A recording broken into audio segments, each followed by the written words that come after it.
Good afternoon, everyone. Before we begin the substantive business of the meeting, I will ask everyone present to please introduce themselves for the purpose of recording, so that the transcript of the meeting can be produced. That is an accurate account as possible. Please state your name clearly. I will start by confirming that my name is Councillor David Connor and I am Chairman of the Planning Committee here at Fenland.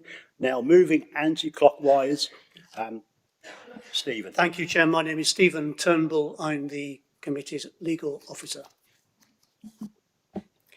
My name is Joanne Goodrum. My name is Charlie Marks.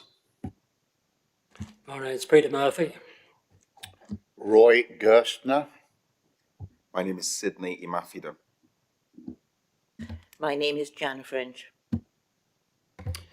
My name is Councillor Ian Benny. My name is David Rowan. And my name is Matthew Lee. Thank you, members, officers. So again, good afternoon, everybody, and welcome to today's Planning Committee meeting. Also, those members of the press and the public that are joining us via the live stream. Before we begin, can I please take this opportunity to remind everyone to turn their mobiles and computers to silent and ensure when using the microphones, the red light is on and turned off when you have finished speaking. So now, without further ado, we'll go to agenda item number 1, and I'd like to ask member services if we have any apologies for absence. So it's Joe in this case, as we've heard. Thank you. Thank you, Chairman. Apologies received today from Councillor Purser. Councillor Murphy is attending today as a substitute member. Thank you. Thank you very much, Councillor Murphy. Agenda item number 2 is to confirm and sign the minutes of the meeting of April the 1st, 2026.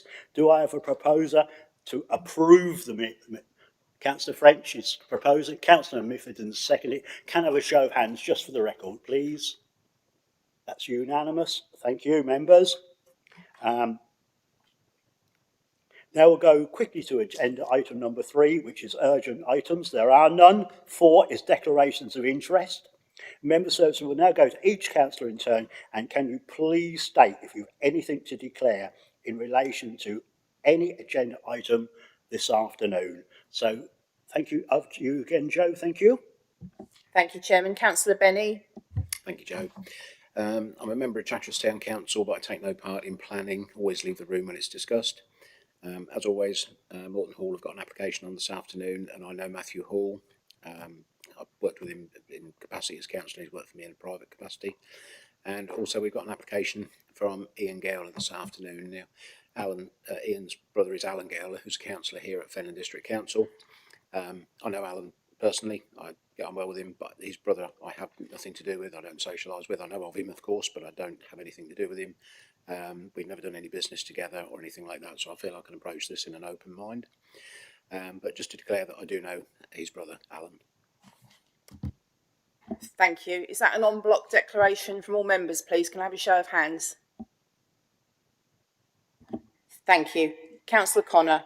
So with that en bloc declaration, I have nothing to declare other than Mr. Gowler. Thank you.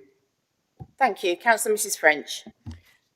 Thank you. I'm a member of March Town Council, but take no part with any planning applications. I'm a member of 10 drainage boards, and also I am acquainted with Mr. Shaw, who is one of the speakers, who I have dealt with as one of my constituents for many, many years. Thank you. Councillor Murphy. Thank you. Yes, I'm a member of Chatteris Town Council, but I don't take any part in the planning applications that come into that meeting. I also know Matthew Hall, but have no business relations with him at all. And also, we've just done it with Ian Gowler. Thank you. Thank you. Councillor Gershner. Thank you. I have no declarations on any of the items on the agenda today. Thank you. Thank you. Councillor Mafferdon. Thank you. I'm a member of Wisbech Town Council. I have nothing to declare on any other agenda items apart from the fact that I know Matthew Hall on a professional level. Thank you. Thank you. Councillor Marks. Member of Meany Parish Council and also attend Chatteris Town Council. However, I leave the room when planning is discussed, and I'm also a member of various IDB boards. Thank you. Thank you, Chairman. Thank you, Joe. Thank you, members. Now we'll go to the main part of the meeting. Members should only make a proposal on a planning application when invited to do so. However, I'll be initially asking if anybody is going to propose the officer's recommendation. Clearly, if no such proposal is forthcoming or that proposal fails, I'll be looking for an alternative proposal. Members are reminded that any such proposal should be accompanied by policy planning reasons for going against the officer's recommendation. So again, without further ado, I'll hand over to David Rowan. He's the development manager here at Fenland to present agenda item 5 F/YR24/03960. David, when you're ready, thank you. Thank you, Chairman. So this is an outline application with matters committed in respect of access to erect up to 230 dwellings on land north and south of Cherry Holt Farm, Boroughmoor Road in March. I would initially just draw members' attention to the update report that's been circulated in respect to this application. So the application site is shown in red on the location plan and the aerial photo. It sits to the western side of March with the two parcels of land dissected by Boroughmoor Road, which runs east to west. The A141 is to the west of the site with existing housing to the east. To the north, the application site is the development accessed via Gore Road, which has recently started to become occupied. The site forms part of the West March strategic allocation in the local plan and is also within the adopted BCP for that strategic allocation. Members look closely at the both images here. You'll see a small area of red, or small area of land within the red line just on the western side of the A141. That is part of the application site. It's not some sort of error that's crept in. I'll explain the relevance of that later on.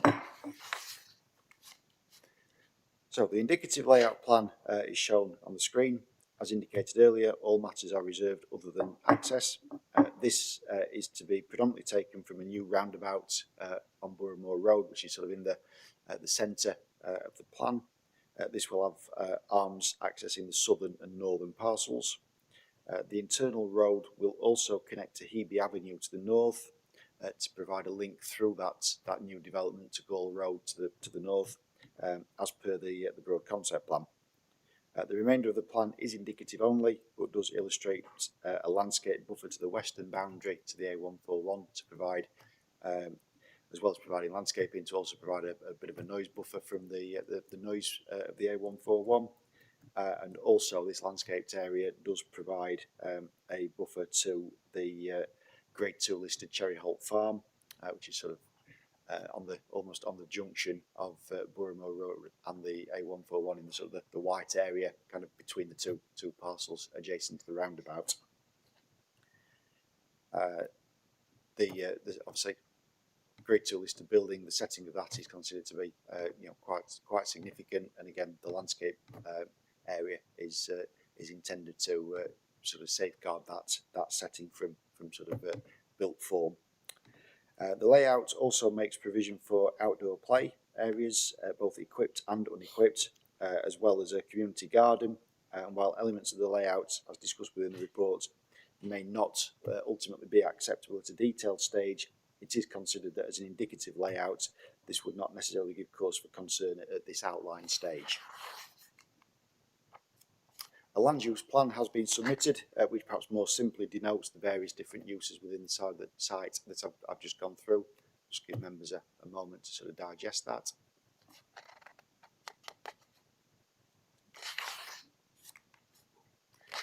As indicated earlier, a new roundabout is proposed to serve the site on Boroughmoor Road. The technical details of this and sort of various associated works within the highway of Boroughmoor Road are shown in more detail on this plan. And as well as the roundabout, it is also proposed to install a signalised junction at the junction of Boroughmoor Road with the A141. Again, this is shown in more detail on this plan. So the signalised junction and the roundabout previously discussed are both to be provided before the first occupation of the development.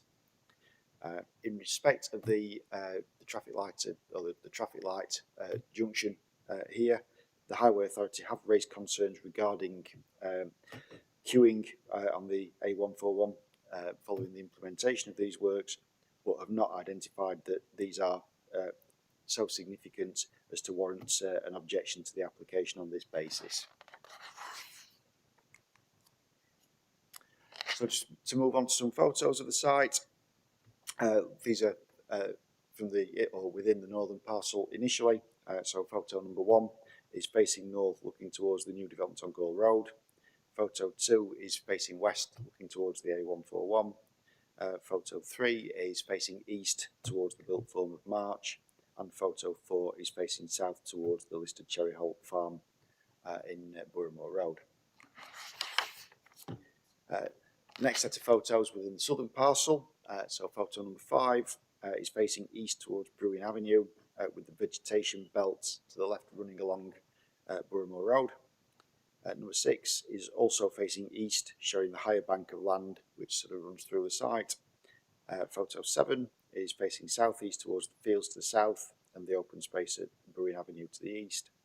And then photo 8 is facing northwest towards the A141 and Boroughmore Road. So in summary, the principle of development is considered to be acceptable given the allocation of the site within the local plan, and is also considered to be in accordance with the broad concept plan as discussed within the report. While there would be less than substantial harm to the setting of the listed building at Cherry Holt Farm, this is considered to be outweighed by the public benefits arising from the development. No highway safety issues have been raised by the local highway authority, and the site is in flood zone 1, and the lead local flood authority have raised no issues in principle regarding surface water drainage. Also, no ecology issues have been identified, and in respect of residential amenity, visual impact, the application is considered to be acceptable. The infrastructure requirements put forward, or the infrastructure contributions put forward, are lower than requested by consultees. However, this is considered reasonable on the basis of the viability evidence base in place at the time of the application being made. It is proposed to secure financial contributions totalling £460,000 to be divided as per the table at para 10.103 of your report. And in addition, further monies towards highway mitigation would also be secured on top of that £460,000. Additionally, the application does provide for 20% affordable housing, which is considered should be given positive weight in the planning balance given the historic under-delivery of affordable housing within the district. As such, the recommendation is to grant the application as set out at page 80 of the agenda pack. Thank you, Chair. Yes, just before we move on, I inadvertently missed this out, and I only had it this morning.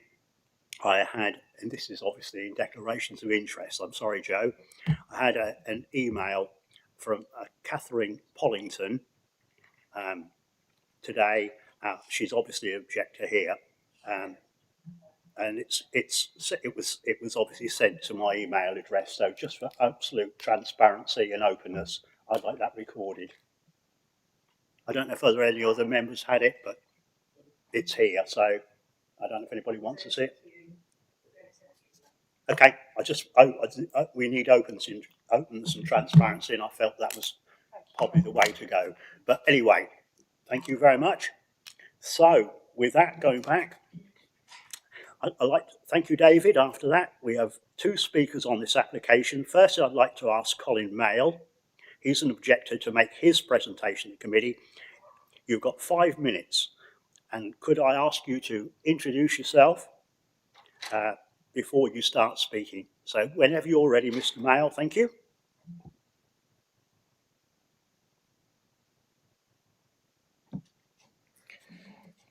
Mr. Chairman, councillors, officers of Fenland District Council, thank you for letting me speak at this meeting.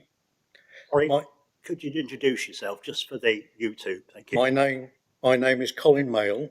I'm a resident of Knights End Road and have been for many years.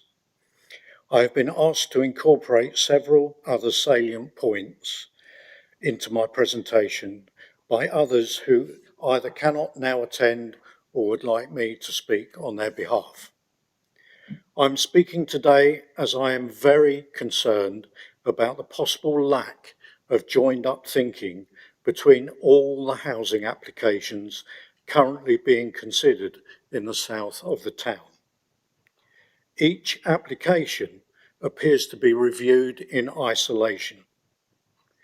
Developments at Princess Avenue, Barker's Lane, Wimbledon Road, Persimmon's development off Knights End Road, and together with this application at Gall Road, Boroughmore Road, will all put an intolerable strain on the road network, as well as the issues relating to a lack of local services. In 1991, there were 3 doctor surgeries, 4 junior infant schools, and 1 secondary school. Today, that number remains static, and with an ever-increasing population, these existing facilities are already at breaking point. The Persimmon development at Knights End Road does include for a new school and a community hub, but who has the money to build these? Will they ever be built? More and more existing properties adjacent to new developments are being subject to flooding issues because of water runoff and soak-away issues. And with ever increasing heavy storms, this will only get worse. Proper consideration needs to be taken and given to this problem. Now, I fully understand that these parcels of land have been earmarked for development for some time, but I implore you to take a step back, a breather if you like, to look at the overall strategy and the impact these developments will have on our town. The outline application before us today includes a new set of traffic lights at the Boroughmore Road junction with the A141. So traffic coming from the south along the A141 at 60 miles an hour will pass the Knights End Road junction, which is not fit for purpose, as this is the only proper crossroad taking traffic to the crematorium, golf club and the Floods Ferry industrial sites. And for several years we'll also have Persimmon construction traffic using this junction.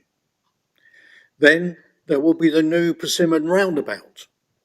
Then the new set of traffic lights at Boroughmore Road, and then the existing lights at Gall Road before you eventually come to the Tesco's roundabout with all the traffic coming from town and from Guy Herne A47 area. You may be well aware of the traffic queues that currently exist now along the bypass and through our town at peak times. And it will only get worse with the vastly increased traffic numbers associated with these new developments. Cambs County Highways do not consider there will be an issue, evidenced by their responses to my queries regarding the Persimmon development, because computer modelling and traffic studies say so. I am not convinced. Currently, traffic at peak times is tailed right back to the avenue trying to get through town. And traffic at peak times along the A141 is queuing almost back to Knights End Road. What happens when over 1,000 new houses are built? Councillors can only act on good advice by professionals, but somewhere along the line, common sense must kick in.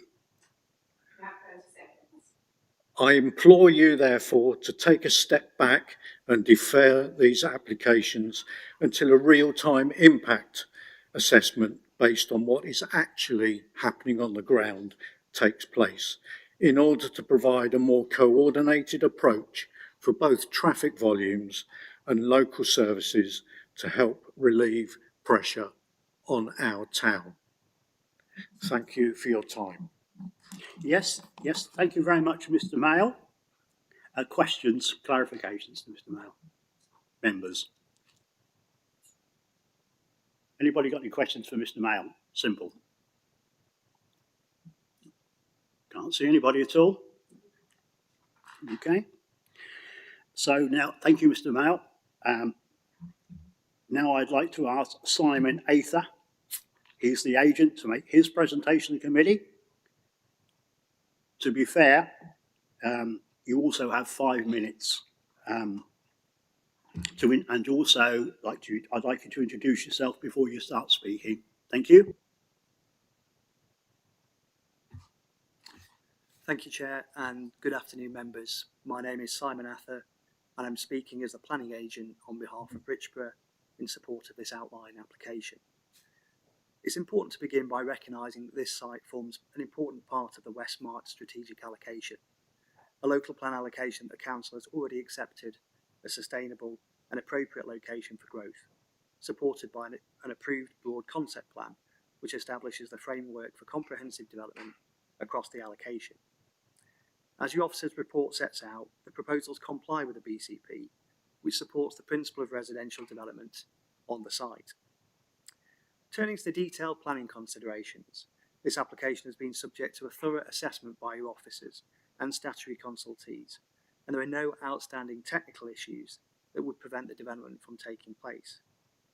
On highways and access, a new 4-armed roundabout with enhanced pedestrian and cycle connectivity is proposed to Boroughmore Road.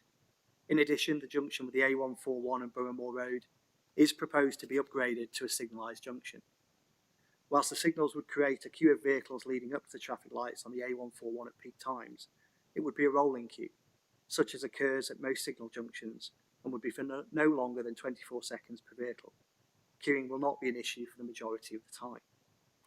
Following extensive engagement with county highways, who've taken independent advice, no objection is raised, and this impact would not be severe in the context of a test within the MPPF.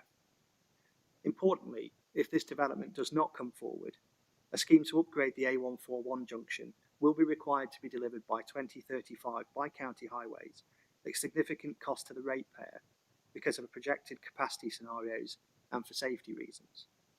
The delivery of the signalised junction improvements through this application should therefore be seen as a significant public benefit. Turning now to flood risk and drainage, the site lies within flood zone 1, the lowest category of flood risk. The lead local flood authority is happy with the proposal subject to conditions. Sustainable drainage systems will ensure that surface water is effectively managed on site with no increase in flood risk to surrounding areas. In ecological terms, the development will secure at least 10% biodiversity net gain alongside habitat creation and long-term biodiversity management measures. In relation to heritage considerations associated with a nearby Grade 2 listed Cherry Holt farm, the Conservation Officer has identified less than substantial harm arising from changes to its setting. When weighed against the public benefits of the proposals, your officers have concluded that the benefits significantly outweigh the limited harm identified. Those public benefits are considered to be significant. The scheme will deliver up to 230 new homes in a sustainable location, contributing meaningfully to the Council's housing supply. It will provide 20% affordable housing, that's up to 46 new affordable homes, which will directly address the well-documented shortfall in affordable housing provision across the district.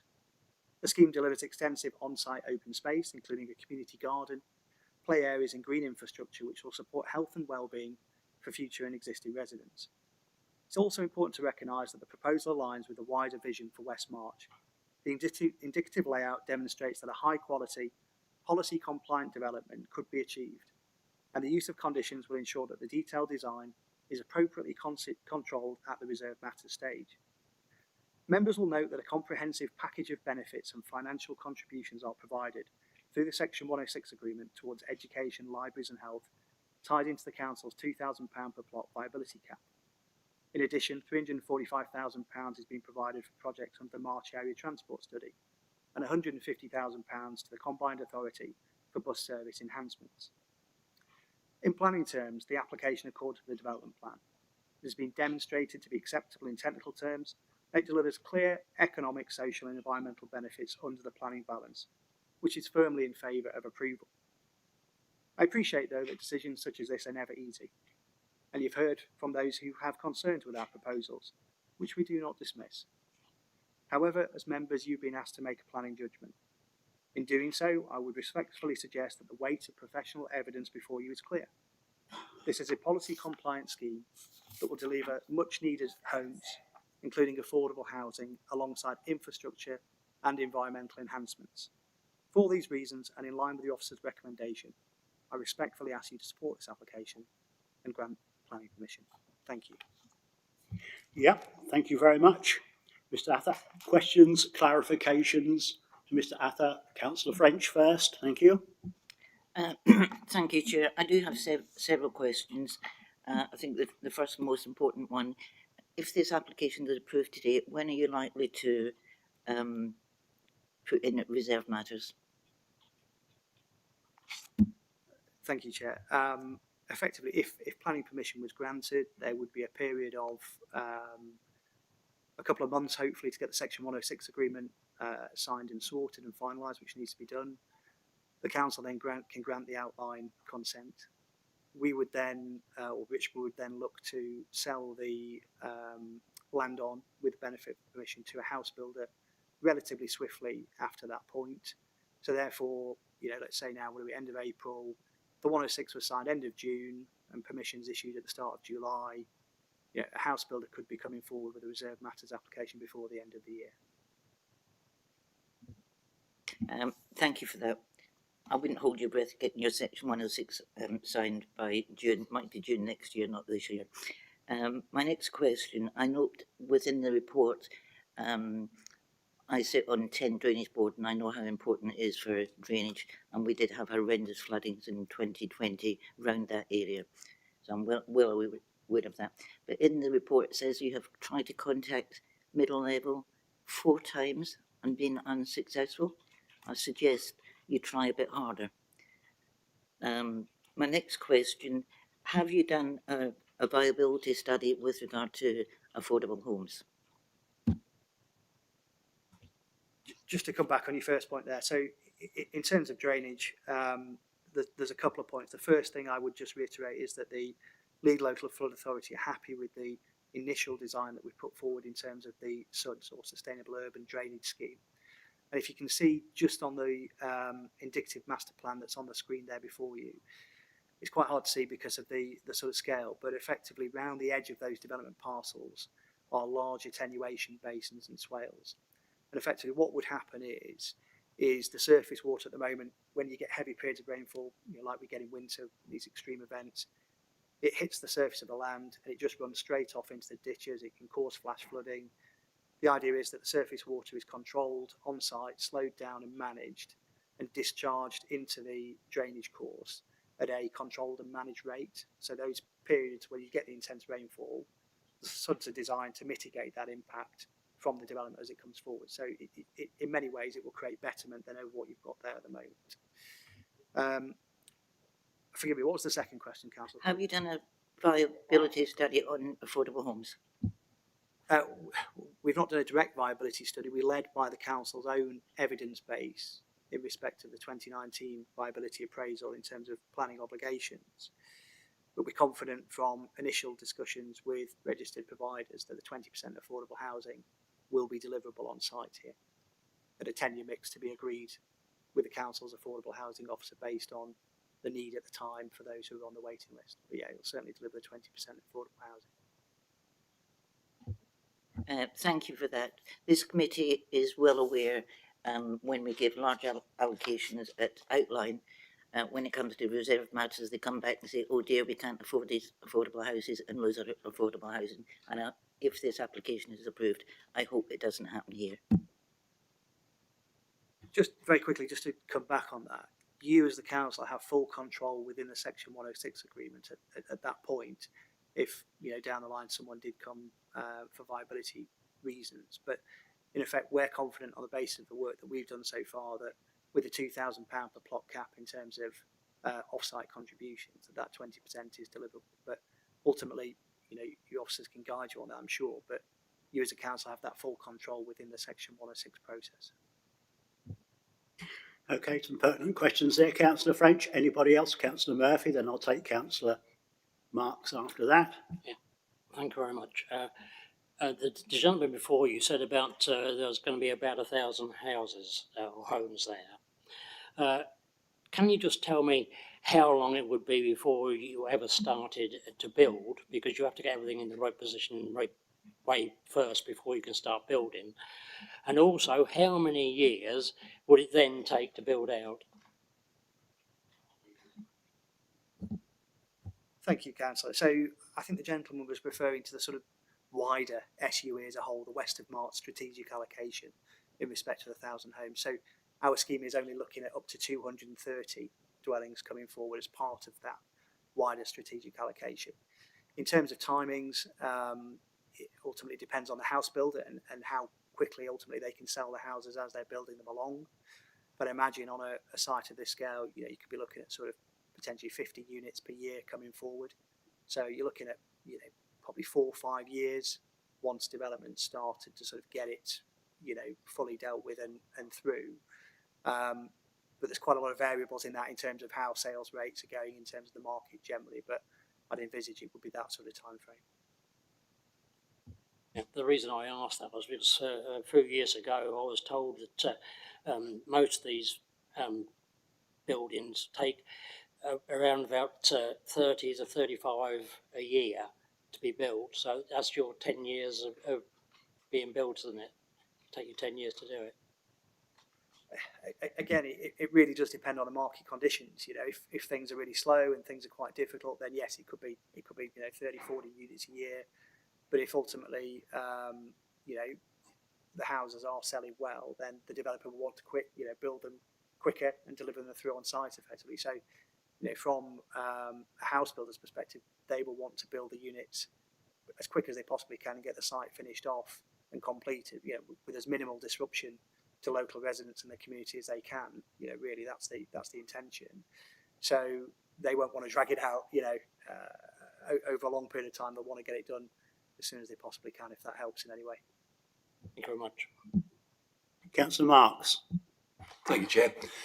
We've discussed viability regarding social housing, but viability also comes down to, before starting this, you've made comment that the roundabout and traffic improvements will be introduced before the first property is sold. That's a very expensive way forward. We had in this committee 6 months ago one just up the road where we were told a roundabout couldn't be put in or any improvements until they'd sold, I think it was 200 plus houses. Can I ask what guarantee we have from yourselves that we are going to see this roundabout and the traffic improvement done before you put a spade or before you sell the first property?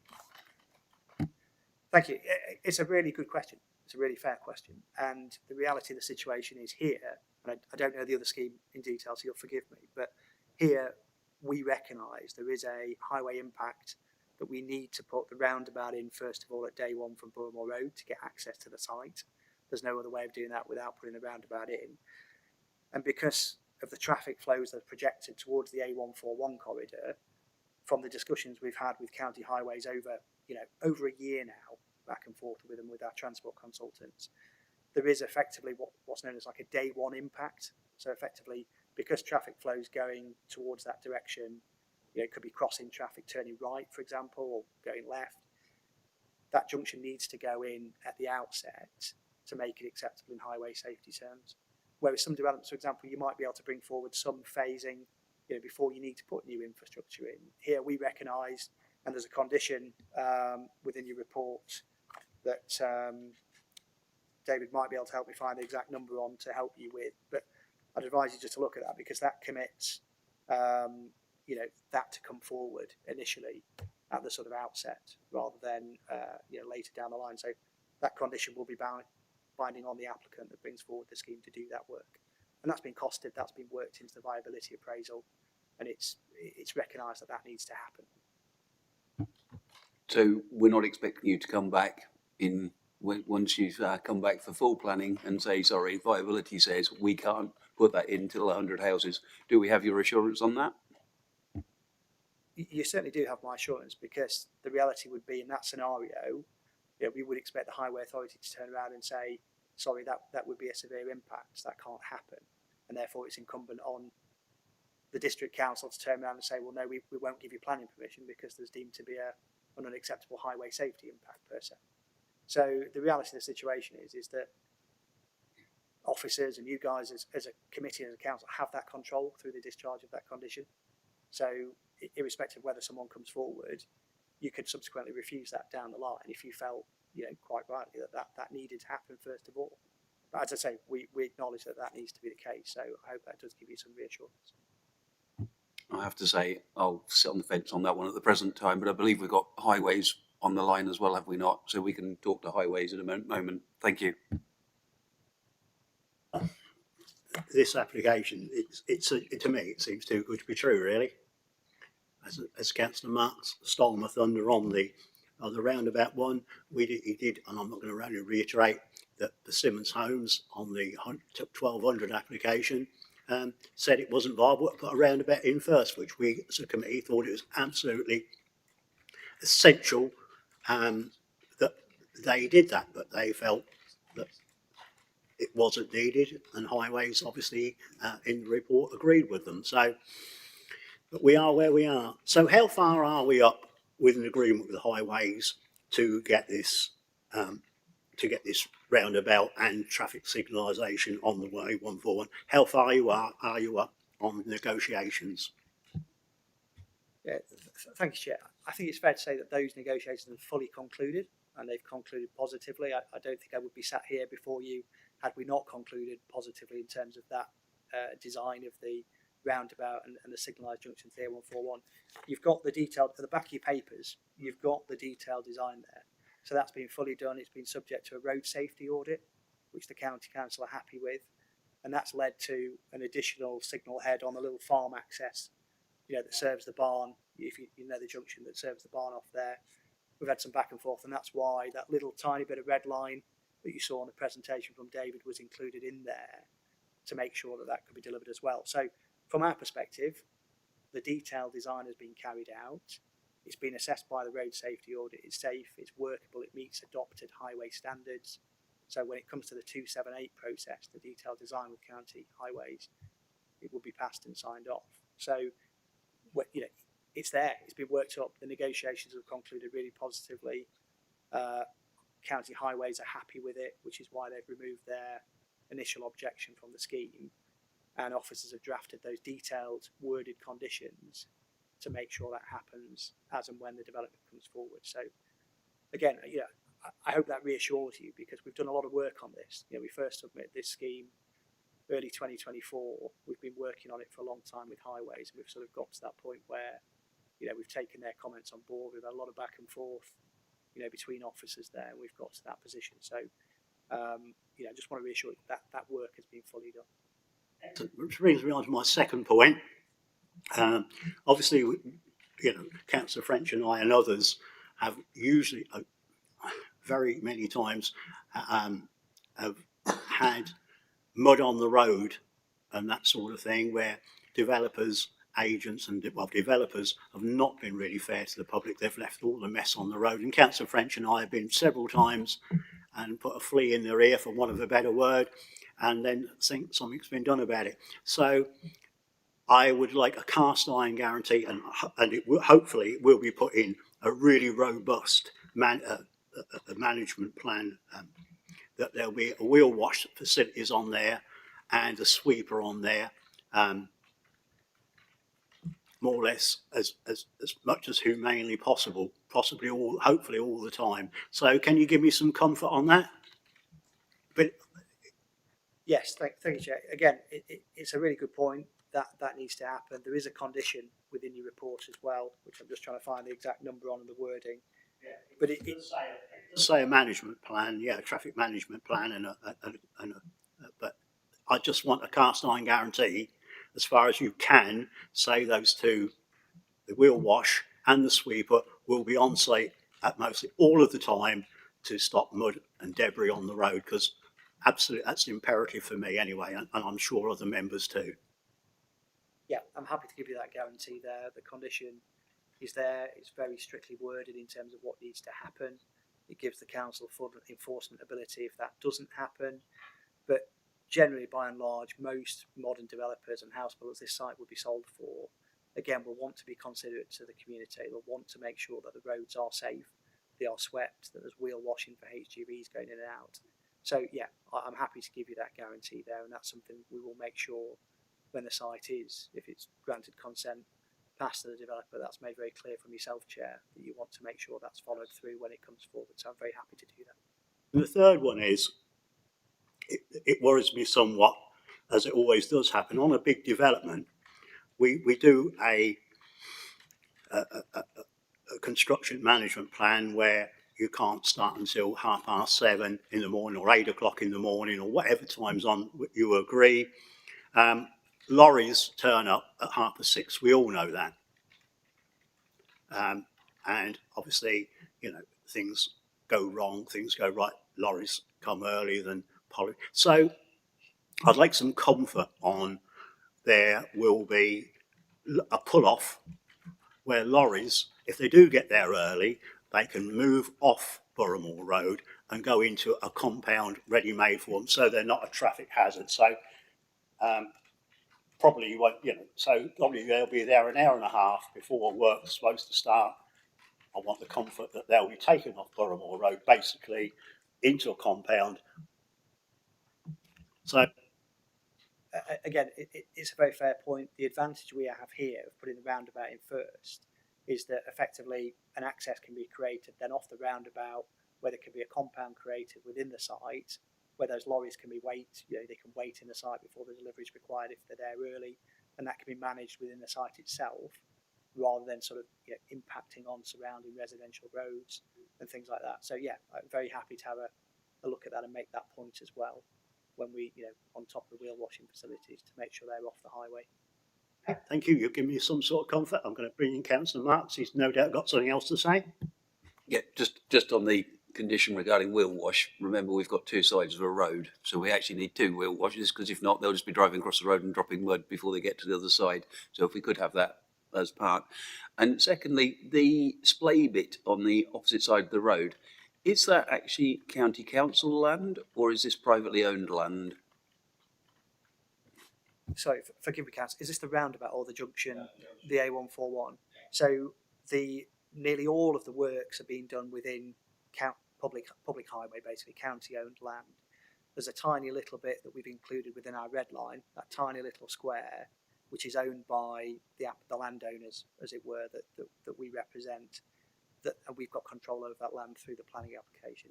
But the rest of it is all being delivered within public highway. So it doesn't need any third-party land. There's no issues. We've done all the legal title searches. We've worked that through with county highways, and they're very happy with that as well.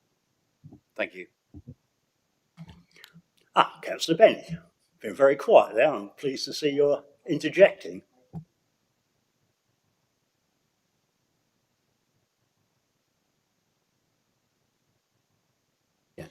Good afternoon. We've heard from the objector about the traffic. I absolutely agree with him. March is congested. I live in Chatteris. I go to Wisbeach, and it takes ages to get through the traffic that's at Pease Hill. We are passing stuff, and truly, I don't see how we're going to turn this down today. But there is real concerns from myself about the volume of traffic. You've obviously done a traffic survey at some point. Can you tell me when the traffic survey was done? Because we get traffic surveys turn up here that were done during COVID when nobody was allowed out, which distorts the figures. We've got Pease Hill roundabout, which I've been told is now not going to get the alterations to it there. That's another bottleneck for March. I come back from Wisbeach one day last week, and the traffic queuing to get on Pease Hill roundabout was at Knight's End Road.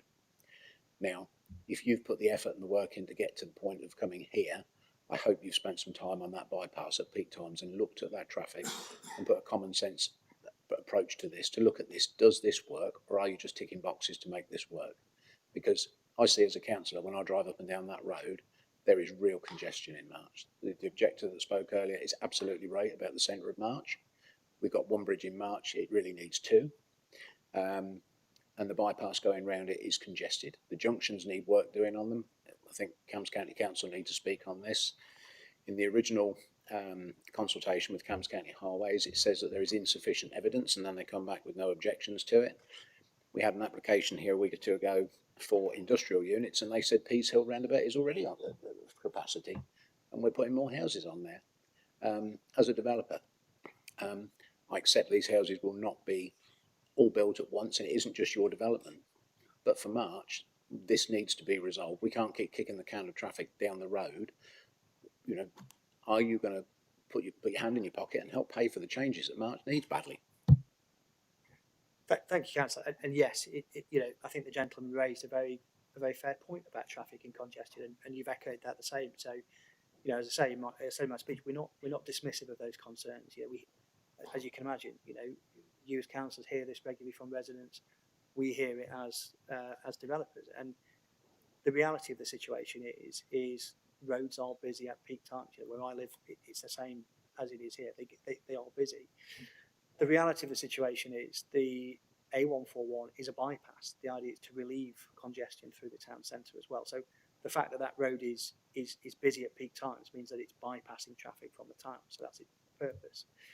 The intention of the junction that we're putting into the A141 is to help, in 2 points. It's to help capacity coming out of Boroughmore Road onto that junction, so it can get on there safely without crossing traffic at peak times.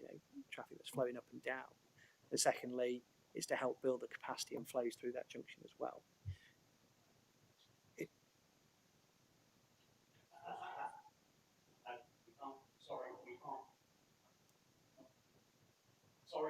No. Please carry on. Thank you. Thank you, Chair. In addition, one thing that's really important for March as well that the county have been working on is the March Area Transport Study. Now, we've agreed with County Highways that we're going to contribute £345,000 towards the MAT schemes project to help with those local pinch points when it comes to congestion. So, that's not a pot of money that will resolve every problem, I'm sure, but I think it demonstrates a willingness on behalf of the applicant that the scheme will help contribute towards those problems. That's a pot of money that County Highways can use towards those pinch points where there are issues to help provide improvements there within the town. So we recognise it. Transport modelling was done at the appropriate time to the standards that the County Highway Authority are happy with. So we've looked at this as robustly as we possibly can, if that helps reassure you. Yeah, come back and I'm going to bring in Councillor French. Yeah, I also asked you, when did you do the traffic survey? So the traffic survey was done to inform the transport assessment, which was done prior to the submission of the application. So we submitted the application this time in 2024. So the survey was done out of holiday periods. And again, I haven't got the exact dates in front of me, so you'll forgive me, but it would have been done towards the end of 2023 or in early 2024, that kind of time period as well. There's since been an addendum to the transport assessment that was carried out early this year, which County Highways have again, have reviewed, and if they're here, they can I'm sure answer your query on that point as well, to make sure those figures are updated and robust, and they're very happy with that as well. So we've done that assessment fully. We've looked at it in the appropriate period. It's been carried out professionally by transport consultants and highway engineers that have looked at this. And the reality of the situation is that, again, we wouldn't have got a no objection from the Highway Authority if they weren't happy and satisfied with the modelling that was carried out. Yeah, I mean, you say you're putting £340,000 into this. Around about it's £2 million at least. I mean, it's a drop in the ocean really to the money that March needs spending on it. I know you're constrained with what you can and cannot do, but to say that it sounds a lot of money, but in reality it's not. It wouldn't pay for a set of traffic lights. It certainly won't pay for a roundabout. And this, it doesn't just fall to you, it falls to the other applications that are coming towards us. But all of this traffic is going to grind March to a halt, and it needs something to make this work. I think some of these questions were put to officers and also to County Council. But I have concerns that this is overloading March bypass. I mean, I use it regularly. I'm there 2 or 3 times a week, and I get stuck in the traffic trying to get onto Peace Hill roundabout. And I'm very disappointed that the improvements to that have changed. All I can say to you is thank you for your answers, but I don't feel any great warmth towards this. Truthfully, as a committee, I don't see how we turn this down because it is policy compliant, and I'm sure you will come back with an appeal if we go against it. But truly, I think March deserves a lot better in terms of transport on this one. Okay, Councillor French. I'll leave the questions to the officers. I think it would be more relevant. Councillor Gerstner then, thank you. Thank you. For the record, the obligation of 37 conditions within the application, can you confirm that you can be obliged to meet all those conditions, please? Thank you, Councillor. Yes, I'm very happy to confirm that we have reviewed all of those conditions. They were put to us in draft form, and we've agreed them with officers before it's come to you at committee. So, yes, we're very happy to be bound by those conditions, and the development will follow those conditions as they come forward. Yes. Thank you for that. So, members, any more questions at all before we let this kind gentleman go? No, thank you very much. So, members, invite members to ask questions, clarifications to officer, and can I remind members, Andrew Connolly is here from Camps County Council Highways. Let's use him. I'm sure he'll be delighted to help us and help our problems on this development. So, are you there, Mr. Connolly? Can you hear us? Yeah, good afternoon, good afternoon, members. Hopefully you can hear me. Right. So, Council, I'm going to count them. Please introduce yourself first, and I'm going to hand you over, and then I'm going to ask Councillor French to give you some questions. So, just say what your name is for the YouTube, please. Yeah, it's Andrew Connolly from the Transport Assessment Team at Cambridgeshire County Council. So thank you for that. So I'm going to hand to Councillor French. Thank you. Good afternoon, Colin. I have several questions, and 2 or 3 times or 3 or 4 or 5 times it's been mentioned about the MATs. I was the chairman at MATs from 2017 to 2025, 8 years, and I have to say I'm quite concerned about £345,000 being asked by this applicant, bearing in mind County have already asked large sums of money for Barker's Lane, Lambs Grove, the Avenue, and many more, which takes up. I'm pleased for County, it's taking over £1 million. You do have money sitting, but as our colleagues have been stating, the MAT scheme put Pease Hill Road roundabout on hold, and that is desperate to be upgraded. Within the actual report, which is a very lengthy report, it's 100 pages. I'm sure all the committee took quite a long time to read it. That money is going to be earmarked for the centre of town, which I'm amazed because the centre of town is nearly finished. So I don't know why you want some money for the centre of town, because that is a mixture of county council and combined authority. And also you're going to do some improvements on the A141 up to Guyhurn roundabout. There's nothing wrong with that. I live on the A141, so I know exactly where that is. So I'm just confused about the reports on the MAT scheme. And can you just confirm, we're talking about a roundabout, and then we're talking about traffic lights. Which traffic lights are we talking about? Okay, Joe, just to pick up on your first question, I'm not an expert when it comes to MATs. It's not part of my remit. I deal with planning applications. In terms of the MATs, I think you'll probably notice it forms a number of junctions around March. So when we secure money towards the MATs, it gives us flexibility to spend that money on whichever junctions fall within the MAT study, whichever one we want to direct money to. And in terms of costs, just an example, so the Pease Hill roundabout and the Hostmore Avenue junction, those 2 junctions alone are £8 million to provide improvements at. So whilst we have secured a number of contributions from various developments, I don't know what that total is, it may seem like a lot. When you've got 2 junctions that are £8 million alone, it's a small drop in the ocean.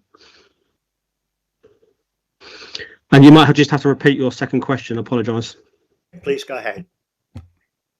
In the discussion and in the drawings, we're talking about a roundabout and also signalised junction. Are you talking about a Goal Road junction, or are you talking about putting more traffic lights onto the new roundabout? It's the applicant that's obviously doing the works, putting the junction improvements in, not the Highway Authority. So the site is split in two across Boroughmore Road. So you've got a northern section and a southern section. So there's going to be, the applicant is proposing a roundabout on Boroughmore Road to link the two developments. And in order to mitigate their impact on the 141, so Boroughmore Road with the 141, they are proposing a set of traffic signals there.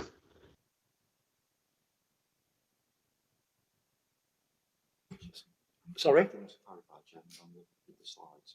Yeah, please, yeah. Thank you, Chairman. I think just to clarify for members, so looking at the indicative site plan, you can see the roundabout so the grey line to the left-hand side of the plan is the 141. Coming in from that is the roundabout that's proposed on Boroughmore Road, which would access the site, and which is shown in more detail here. And then this is the signalised junction arrangement at the end of Boroughmore Road, where it joins the A141, or crosses the A141 more accurately. So there's two pieces of highway infrastructure. Are you happy, fairly happy, Councillor French, or did you want to carry on before I bring Councillor Marks in? No, I'm not happy at all.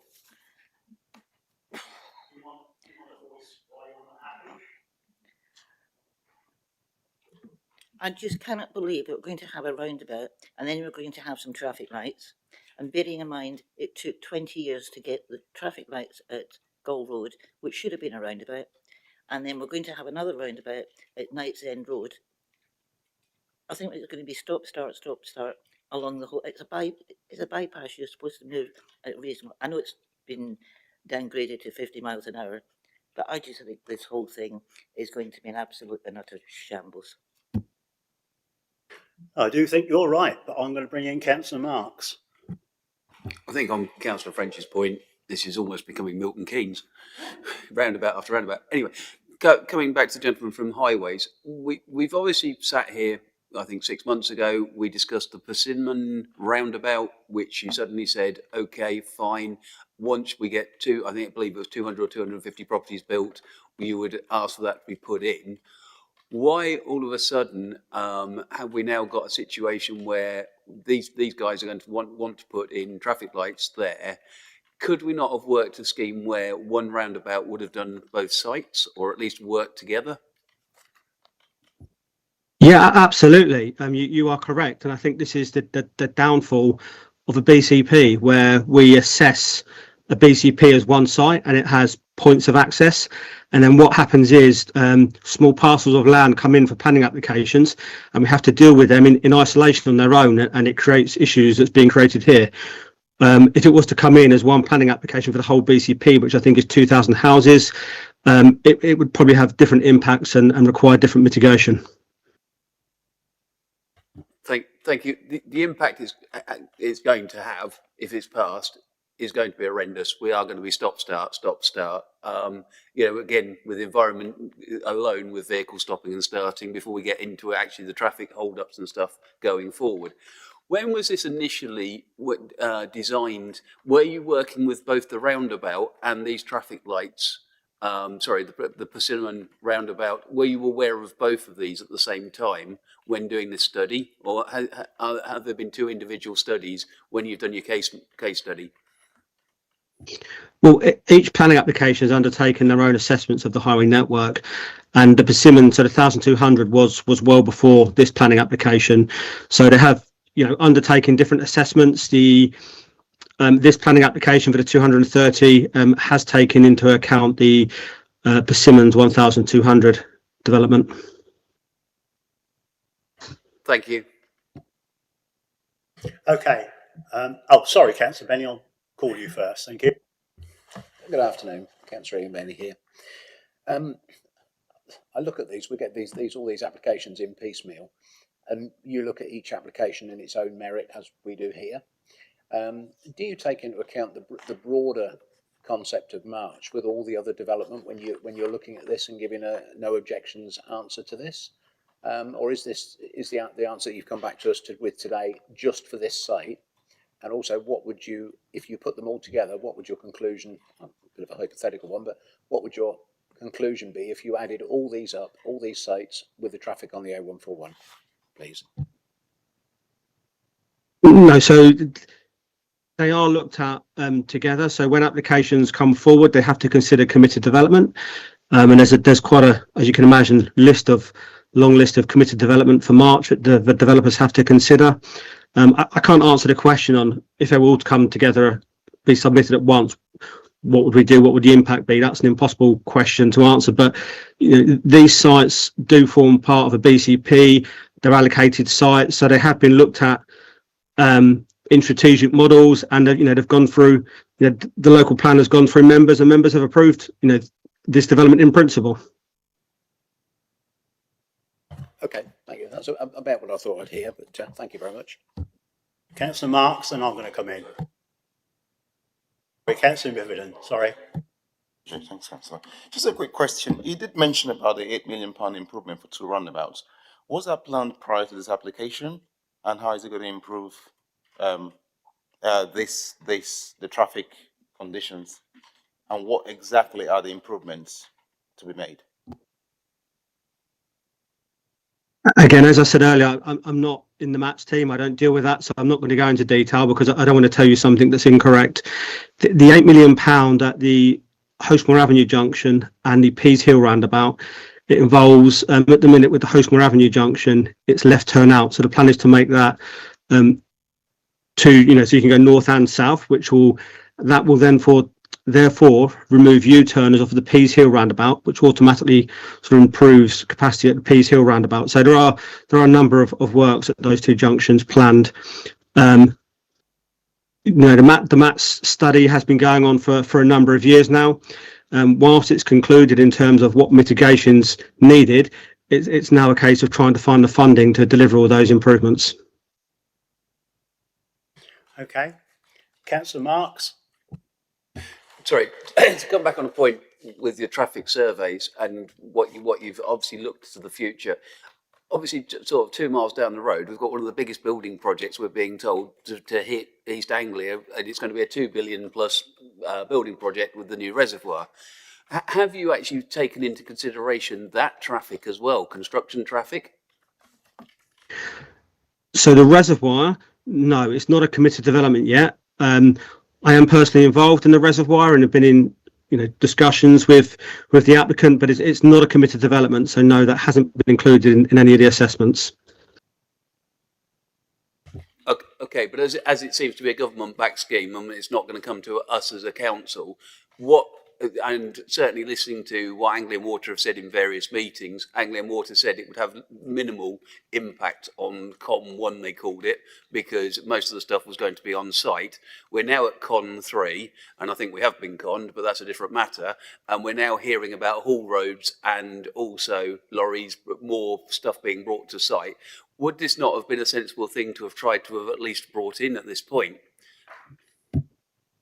I don't think so, no, because there's so many unknowns with regards to the reservoir in terms of where vehicles are going to go, vehicle numbers. We just don't have that information to plug in or to give to our applicants to plug into their assessments to undertake robust assessment of the reservoir. So sadly, I don't think its timings have worked out to understand the impact of the reservoir just yet. I think the impact will be quite great if it goes ahead, and especially on applications like this as well, but thank you. Yeah. Anybody else got any questions for Mr. Connolly? I know we haven't at the moment, but if you'd still like to keep yourself available, we're still in questions to officers, and maybe there's some questions to our officers that they may not be able to answer, and they're obviously back to refer it to you. So we're going to say any more questions to our officers now. Councillor Benny, thank you. Thank you, Chairman. Yeah, I'm fairly sure David will tell us. I look at this application and it is going to cause trouble in March. It is going to cause congestion. I know we go out to consultees and they all come back, and if we don't get the answer that it's a problem, there's very little we can do about it. But as an officer, do you see the issues as councillors we see with the congestion and the amount of traffic on the road? And I know it's ticked the boxes in terms of it being right, but would you be happy? Well, no, that's not fair to ask you that. You know, just looking at this, what is your view on the total amount of traffic that is going to come here? You're a planner. You see all the applications, and how do you feel about all the applications we've got on the volume of traffic and the impact this will happen on March? Through you, Chairman. I think you've got to almost start at the beginning, which is that this is an allocated site. The council has essentially said we're happy to see 2,500 houses, I think it is in total, give or take 100 or so, on the western side of March. So inherently the council has said kind of we're happy to see additional traffic generated in this area. Then when you get down to the actual planning applications, it's about trying to make sure that those individual applications mitigate as far as possible their impacts. The assessment here is that with the money that's being contributed to the MAT scheme, the actual highway infrastructure that's being provided, as assessed by our highway experts at the county council, that those impacts will not be of significant detriment to either the wider highway network or to highway safety. So that's my assessment of it as a professional planning officer. I thank you for that, David. That's about what I thought, but yeah, but I appreciate you can only comment on what you do. Thank you. Yeah, absolutely right. Councillor French, you've indicated you want to. Yeah, I mean, obviously MATS has been mentioned various times, and it is a very important study that started in 2017. Some of it we have completed successfully. The bit that's going on at the moment is the Hobslot traffic lights, and I know traffic lights are exceptionally expensive, but that doesn't help the rest of March when it comes to Hostmore and Peacehill. I mean, I live on the 141. I see the traffic daily. I still see the idiots turning right out of Hostmore, and there will be another RTC there. You know, so I know, Andrew, you're not involved with the MATs, but can I suggest that you actually speak to the MATs? They haven't had a meeting for over a year. So I would suggest that maybe the next time we have a large application, that somebody from MATs comes here and answers some questions. Right. So any more questions for Mr. Connolly or our own officers before we let them go? No, thank you very much. Thank you very much, Mr. Connolly. So that knocks off the questions to officers. So I'd now like to invite members to debate the item in respect to material considerations relevant to the application. If you'd like to speak, please raise your hand. So basically we're in debate, guys. Right? So who wants to kick it off? Councillor French. Thank you. Yes, apart from obviously we've spent the last half hour or so discussing the highway traffic, etc. I think we've done that bit to death. Looking at the application, it is a good application. I don't think we've seen such a good application for years. It's got just about everything in there.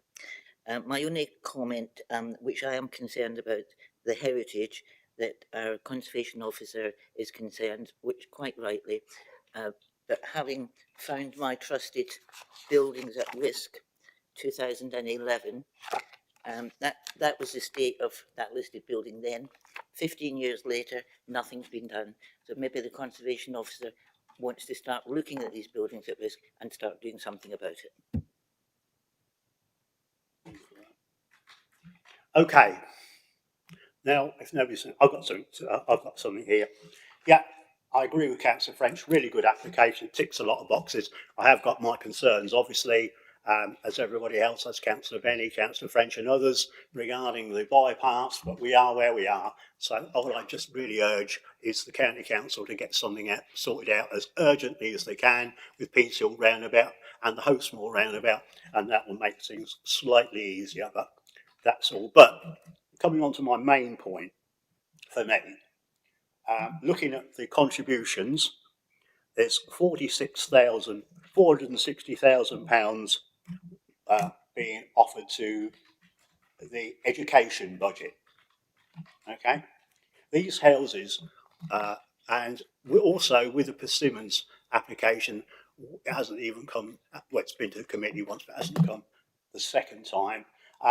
These probably won't be, Persimmons homes won't be probably starting for another couple of years, I suppose, at the earliest possible way.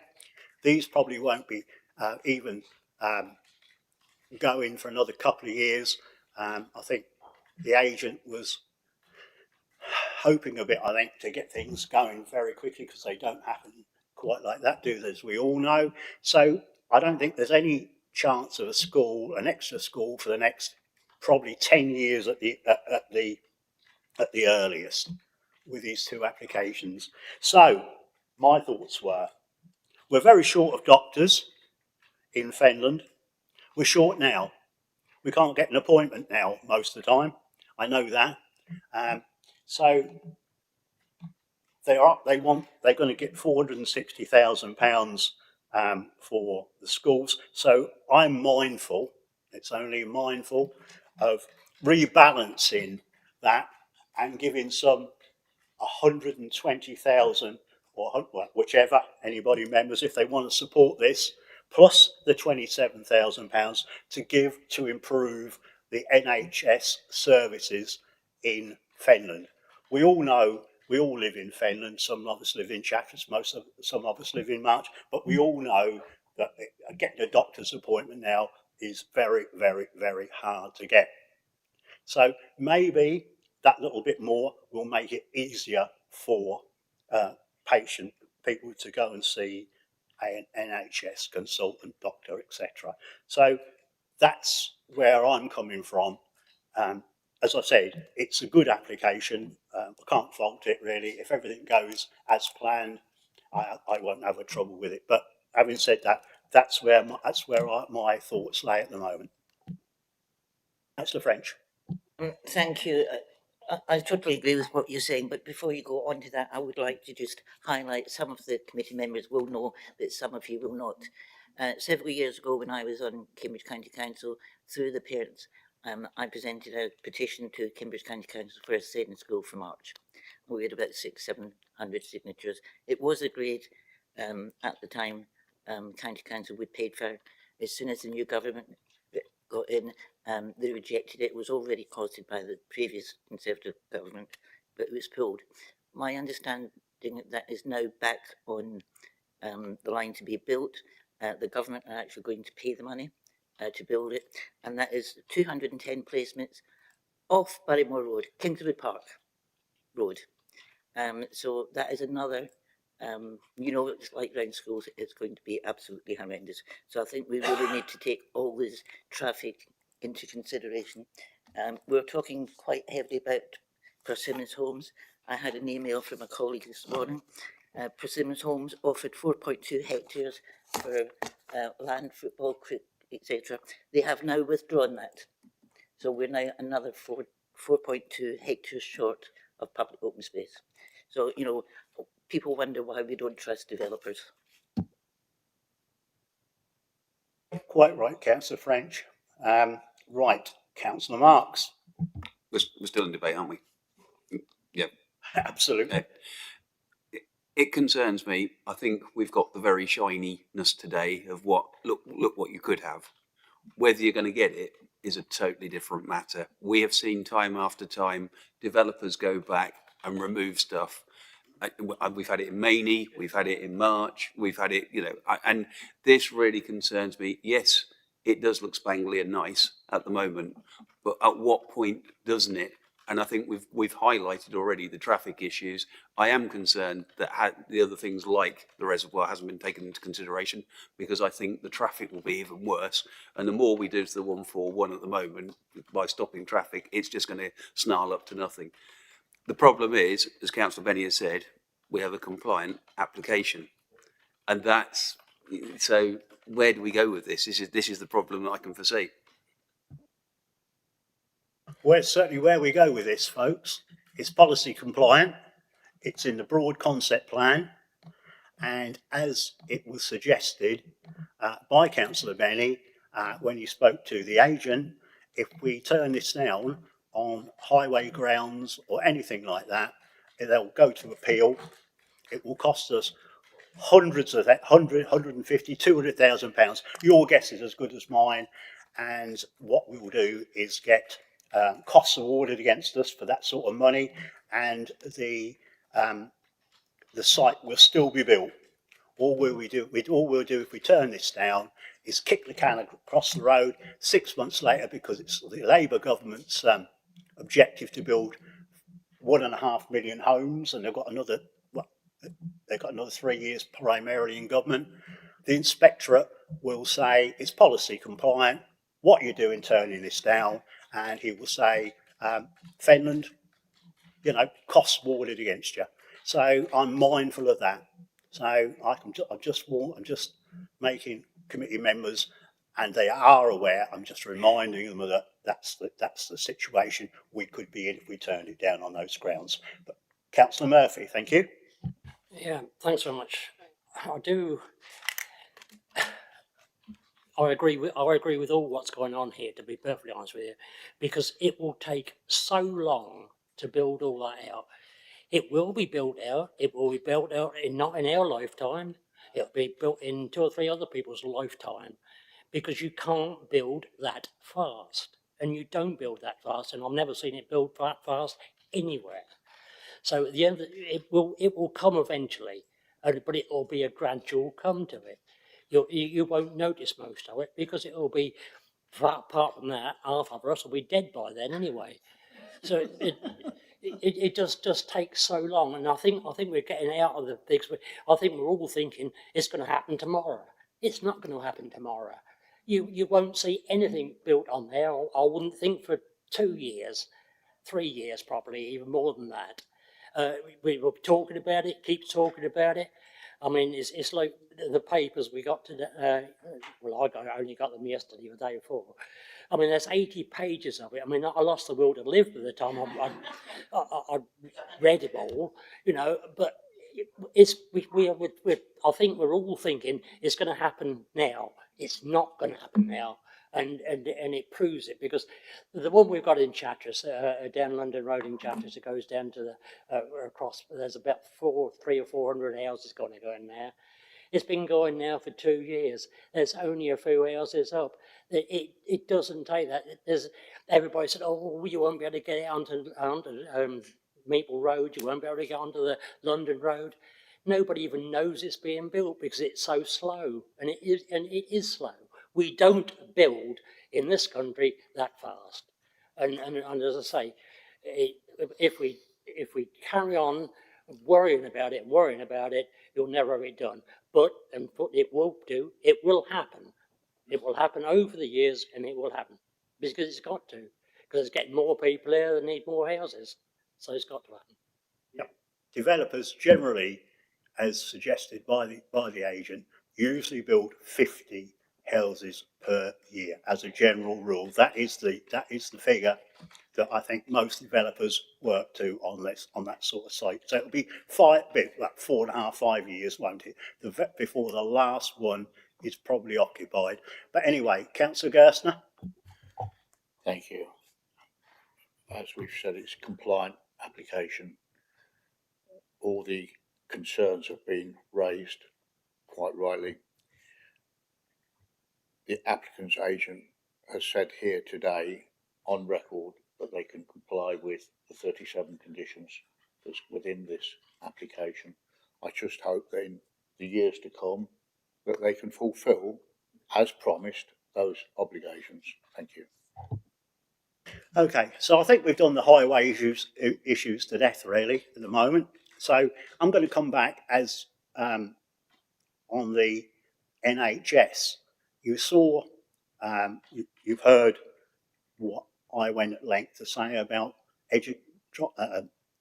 rebalancing the education and giving a bit more to doctors where people can benefit now, not in 10 years time, 15 years time, you name it. People can benefit now as soon as the 106 is agreed.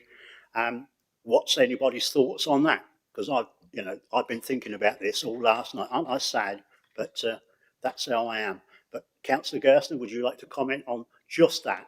Thank you. Well, going back, Councillor Murphy said, this could be quite some time before it comes to fruition. So at what stage will the 106 agreement be agreed with, and what stage will the applicant then pay the 106 agreement money? That could be some time off. So the will and the need for NHS doctors, money to go in there, could be some time off again. It's not going to happen tomorrow. No, but we're just talking about when the obligation is due. Councillor French, then Councillor Marks. Thank you, Chairman. Yeah, I do agree with you. We had this last month as well. We did take legal advice from Stephen. So maybe, Stephen, if you can give us some legal advice to how much we could ask for. Sorry, thank you, Chairman. I cannot give you specific figures because that's not how the obligations work. But officers have assessed what is necessary for this to mitigate this development, and that those figures have been scaled down because of viability. So whether you want to slightly recalibrate what's given to the NHS as opposed to what's given for education, provided you're not over providing for one or other of those aspects, it's really a matter for members' discretion. I mean, I wouldn't certainly suggest giving all the education budget to, but within those bounds, it's a matter for discretion, provided you members record the reasons why this change is proposed. Mr. Chairman, can I suggest then, if this application is approved, that you have a discussion with the officers with regard, rather than waste any more time on this application? Well, anyway, Councillor Marks, you indicated that you want to speak. That's right. I think Councillor French summed it up. Okay. You can see it can be done, and if there's a will to get it done. So any more for the? Do you want to come in there at all? Just yeah, quickly, yeah.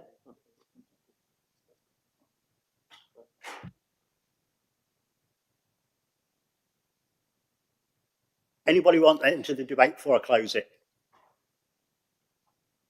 No, finished. So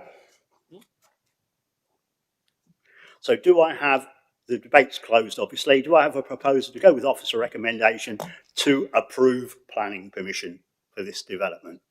Councillor French? Don't really have a choice. Councillor Miffordin, you've indicated that you want to second it? Okay, so we've got a proposal to go with officer recommendation to approve this application proposed by Councillor French, seconded by Councillor Miffordin. Can I have a show of hands on that? It's a unanimous decision, Chairman.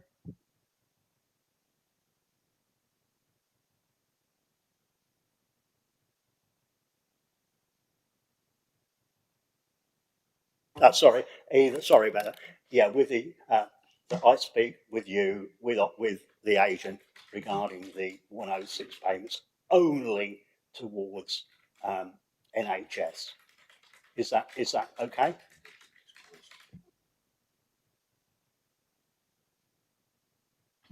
Through you, Chairman, if I may, I think when we look at the recommendation at page 80, so the committee delegates, which is what the committee has obviously just voted to go with. So the committee delegates authority to finalise the terms and completion of Section 106 legal agreement and planning conditions to head of planning. I think what members were inferring earlier was that as part of that delegation, they wish for you to discuss with the head of planning the actual final terms of that 106 agreement in terms of the split between education and NHS contributions. So, that's it. Yep. That's it.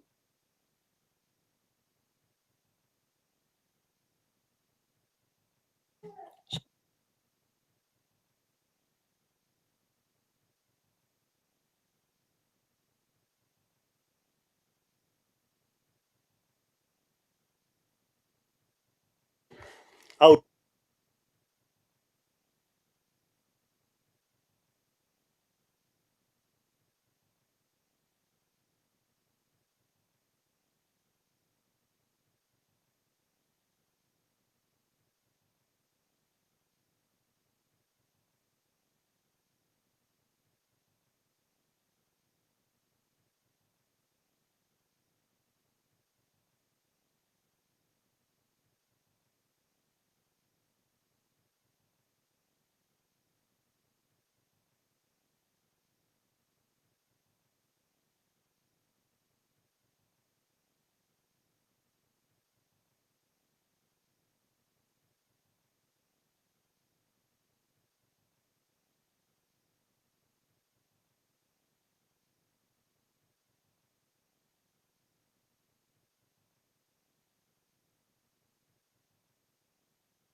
Right, thank you members for being back promptly. I was the last one, but we are where we are. Now hand over to David Rowan to present agenda item number 6, application FYR 260123F. So David, when you're ready, please. Thank you, Chairman. So this is a full planning application to erect one self and custom built dwelling involving the demolition of the existing dwelling at Willow View, the Chase in March. The application site is in red on the location plan and aerial photo. You see it sits within a fairly established residential part of the town. Access is from the Chase, which runs from Gore Road in the south through to West End Park to the north. The existing site layout is shown with the existing dwelling to be demolished, sort of sitting fairly centrally within the site.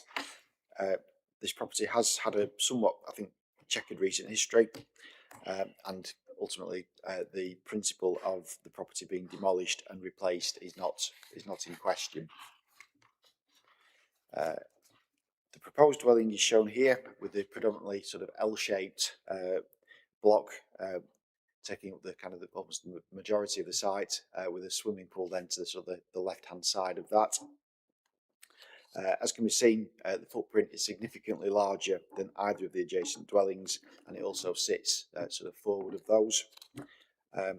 Particularly, I would draw members' attention to the proximity of the dwelling to the southern boundary, the property to the right, and the extent of amenity space available to that neighbouring dwelling as well. So elevations of the proposed dwelling are shown here. The sort of general scale of it is evident, as is the sort of expanse of roof proposed as well. And then the proposed dwelling is shown here in the context of the street scene. As you can see, the dwelling has a significantly larger form than the dwelling annotated as Briar House, which is to the north. And you can also see that's a similar case to the property to the south, albeit some of that property hasn't actually been included within the street scene plan. I think you can also probably see that the overall sort of form, detailing, etc., is somewhat different as well to the property to either side. The proposed floor plans are shown here. You can see there was an element of first floor accommodation proposed as well. Moving on to photos of the site as it currently is, I think clearly the condition of the dwelling as it is on site is to the detriment of the appearance of the area. However, this is not a reason to accept a form of development which would be substandard. Just to explain the photos a little bit further, so the upper right image shows the proximity of that neighbouring dwelling that I referenced earlier, proximity to the boundary of the site, and then the lower right image shows a view sort of down the Chase from the site back towards Gore Road. So in summary, the principle of replacing the existing dwelling is acceptable. However, the sort of scale, the form of the proposal is considered excessive for the site and out of keeping with the surrounding area. There are also concerns regarding the relationship with the neighbouring property to the south in terms of overbearing and loss of light. The application is made as being for self and custom build, which, given the current situation of permissions for this nature of residential development outstripping supply, is considered to carry limited weight. However, no legal agreement has been submitted to secure this form of occupancy. The application is therefore recommended for refusal as set out in section 12 of the committee report for the reasons outlined above. Thank you, Chair. Thank you once again, David. We have two speakers on this application. Firstly, I'd like to ask Geoffrey Shaw. He's an objector to make his presentation to the committee. You've got 5 minutes, Mr. Shaw. And also, could I respectfully remind you to introduce yourself before you start making your presentation?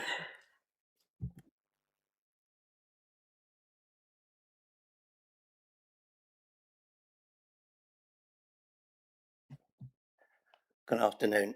I'm Geoffrey Shaw, and I've lived in the Chase, where this site is, for the last 20 years. So I think I know something about it.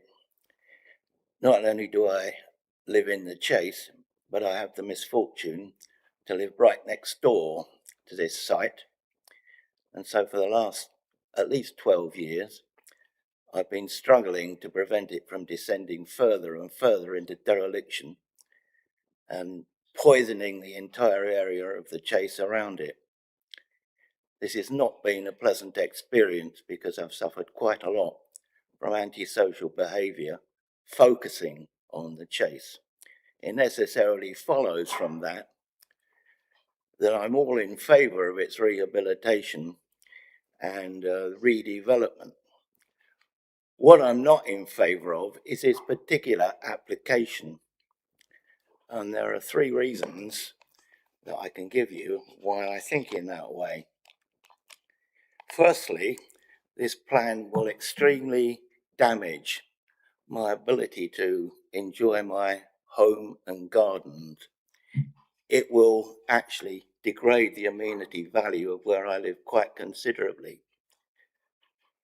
That is because the application proposes to build the main wing of the house, which you have seen up on the screen, right across the rear of my very small garden.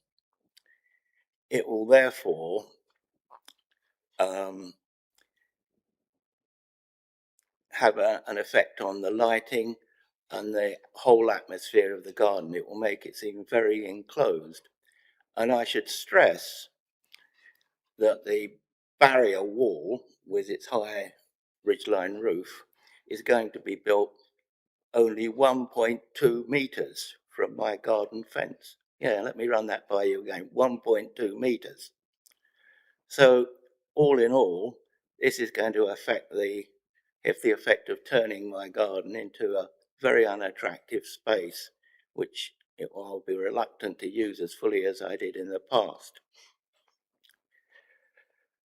This aspect of the application, I think, is entirely contrary to the guidelines laid out in the national plan, in the local plan, relating to cramping of neighbouring properties involved in such an application. It is also, I think, unreasonable and unfair.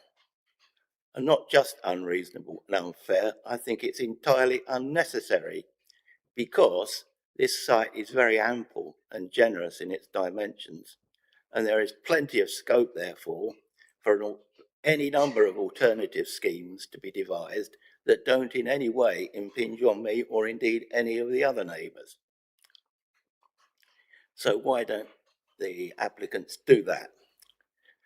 The second reason I'm against this scheme is that it has a disproportionately large effect in terms of its size, and because it is not really in keeping with the general character of the chase. The existing 3 houses along the chase, whilst they might be pleasant in appearance, are relatively modest and retiring in their scale and character. You couldn't use those phrases modest and retiring in respect to this application, because it's going to take up a very large area of this big site. It is going to be overwhelming, overbearing, and it's going to have a very great effect on the surrounding landscape of the chase.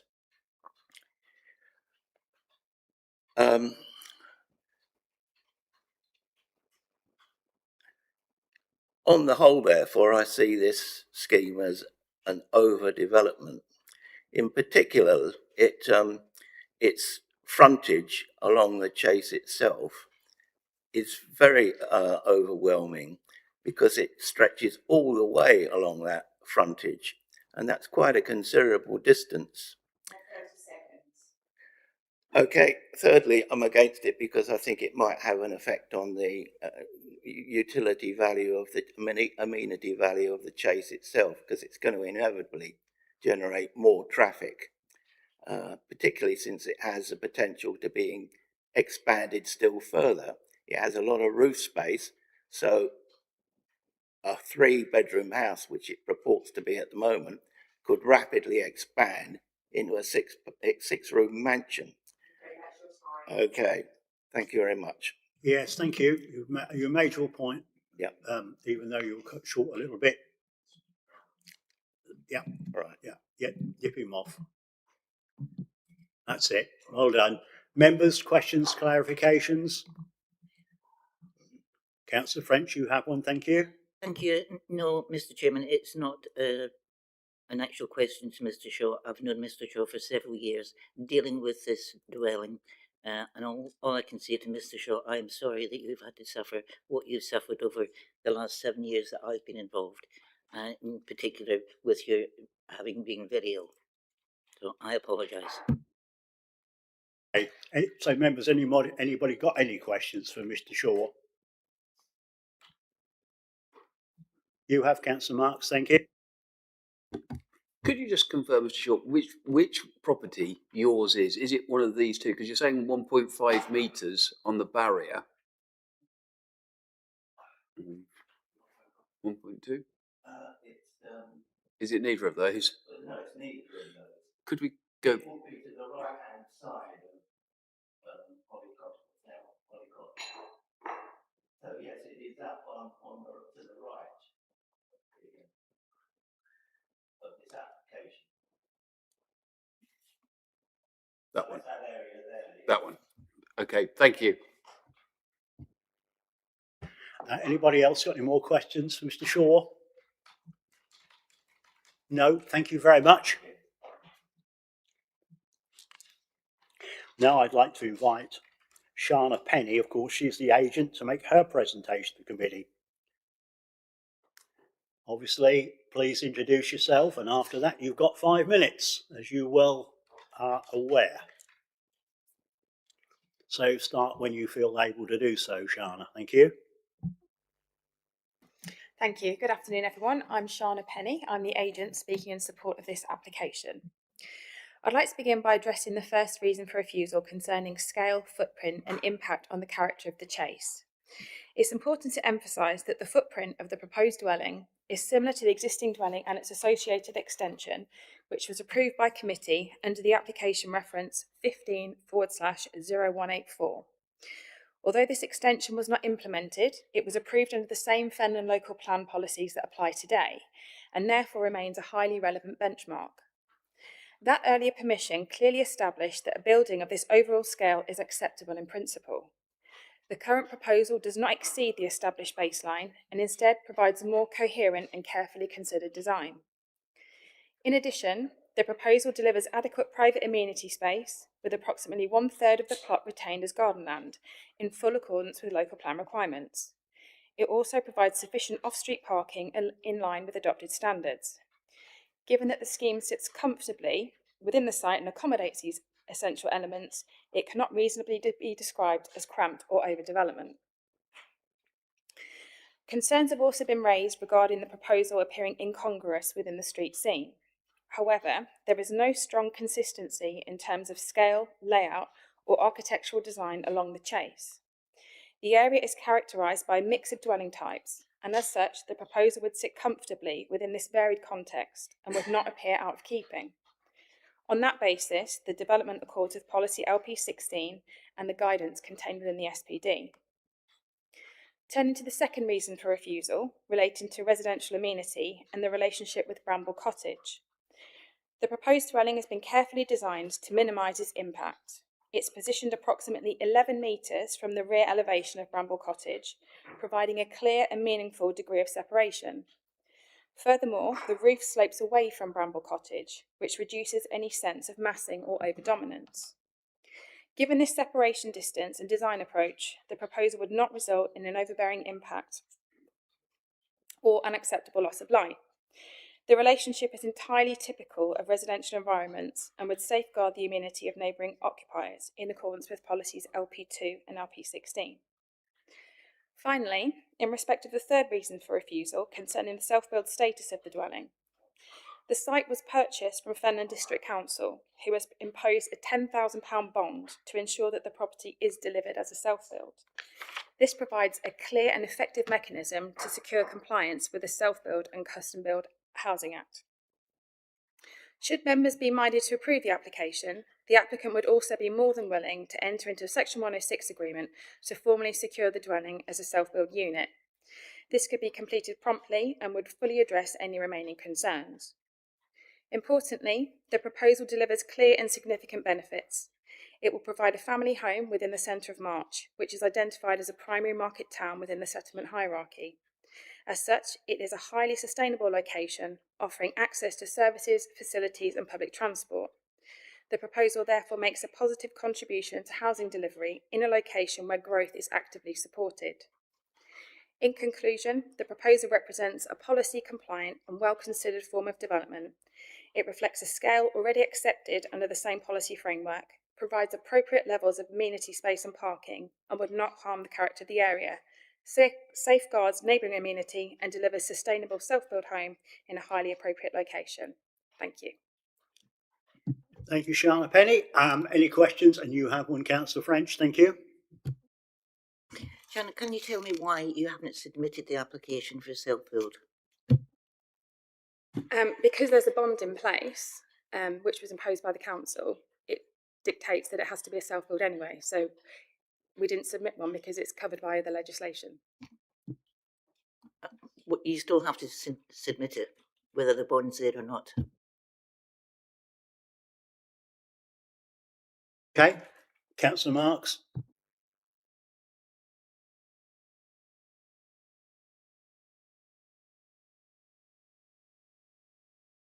Sorry, how far along the new dwelling on the right hand side, is that close to the roadside itself? The bungalow is set quite back by 4 or 5 metres. Looking at this, the new proposal brings the building to the right hand side, quite close to the roadway.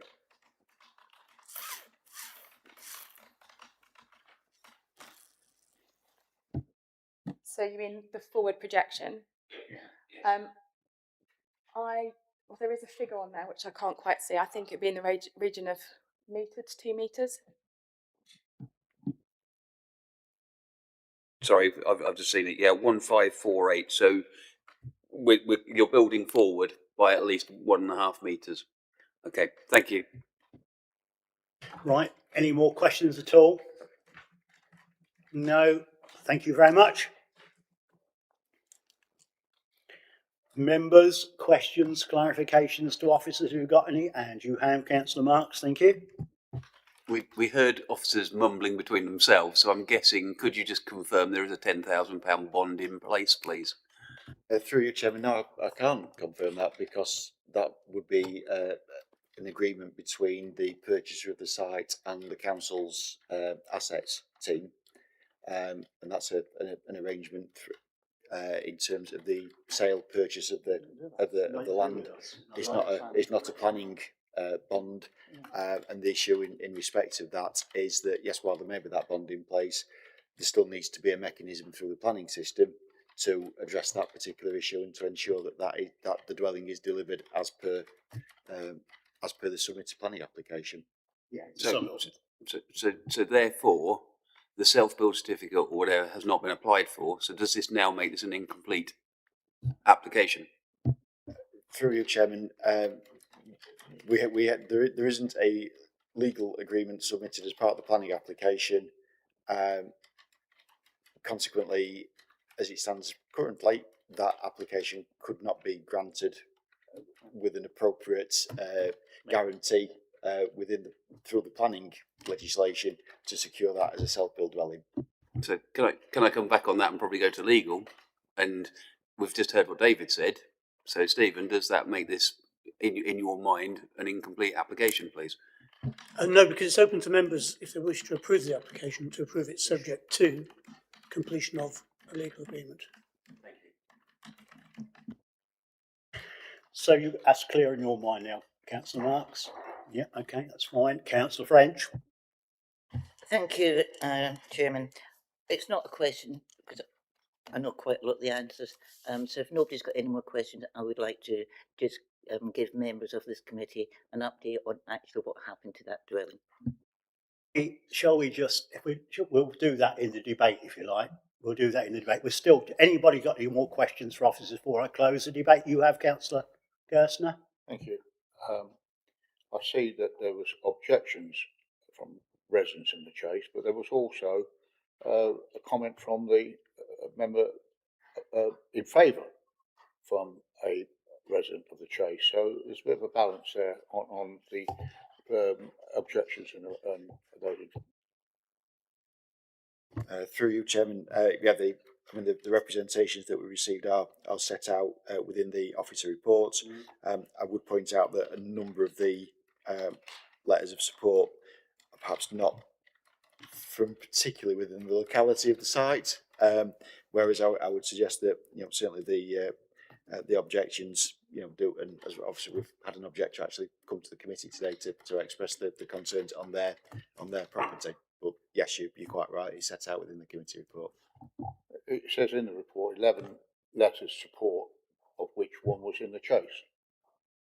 Thank you. Okay. Anybody else at all? We're still in questions to officers. I'm going to close it now. I'm going to open it. Oh, sorry. Okay, David. If I may, just at this point, Chairman, I think to pick up on the agent's point regarding the planning permission which was granted for the extension to Willowview back in, I think, 2015. It should be pointed out that extension was considerably lower than actually Willowview itself. I think looking at it, the height was mentioned as being 4.5 metres, whereas I think the height of the dwelling applied for here is around about 6.7. So obviously considerably lower. It was also created a kind of a horseshoe shape dwelling as well, so kind of broke up the overall mass and consequently was also significantly set back within the site. So my advice to the committee would be that previous permission would not set any realistic precedent for this particular application. Thank you, Chairman.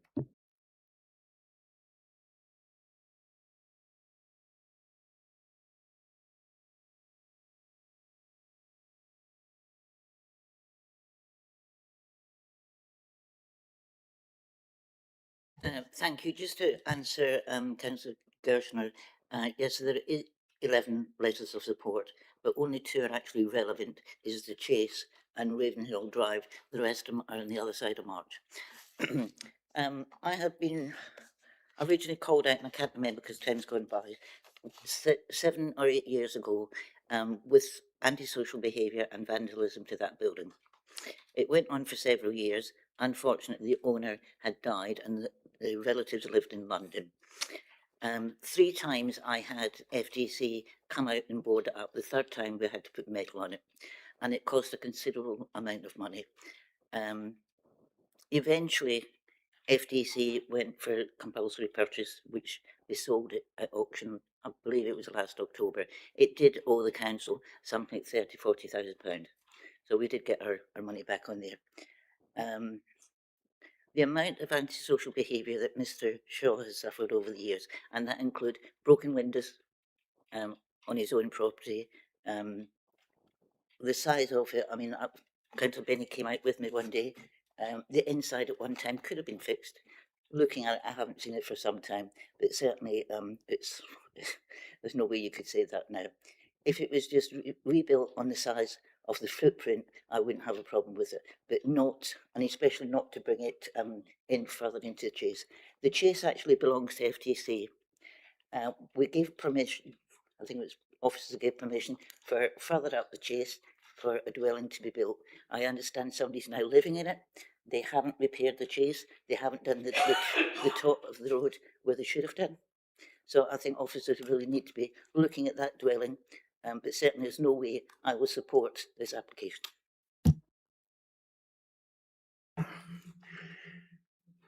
Councillor Marks. We've heard from David reference heights and stuff and size. The plot is a small plot. You go and have a look at it. Looking at what they are proposing to put in there.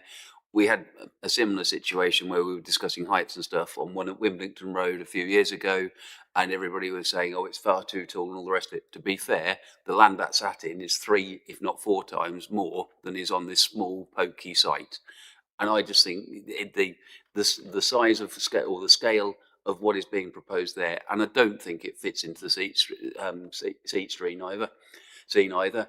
You look at the other properties around it. This looks for want of a better word, more like a crematorium than a property that should be in the middle of March. So I won't certainly be going with this. That's a fair point. Anybody else at all? Because we're in debate. Councillor Mifferton, thank you. Thanks, Chair. Not just to repeat what everyone said, but I did visit the site. It does need to be redeveloped. It has deteriorated over the years. It's in a very bad way. Even the gentleman who lives next door did say he supports redevelopment, but just that not in this current format. So I am in support for it to be redeveloped, but not in this current state. I'd like to see something that fits the street scene, that would blend into the area better. Thank you. So I'm seeing what I'm thinking. Right. So basically, I think we're all in favour, basically, of being redeveloped and another dwelling put on there. But I think I'm getting a clear steer of it's just too big, and I have the same mind, to be honest. So with that, I'm sure I can't support this application, but I can bring in Councillor Marks who might have a different view. No, I can't support it, but I think what the word we're looking for is scale. Yeah. And I think that building outscales the land it's actually sitting on. I think we've gone through this debate now. I don't think we can add any more to it. Have you got anything to say? Nothing at all? Okay.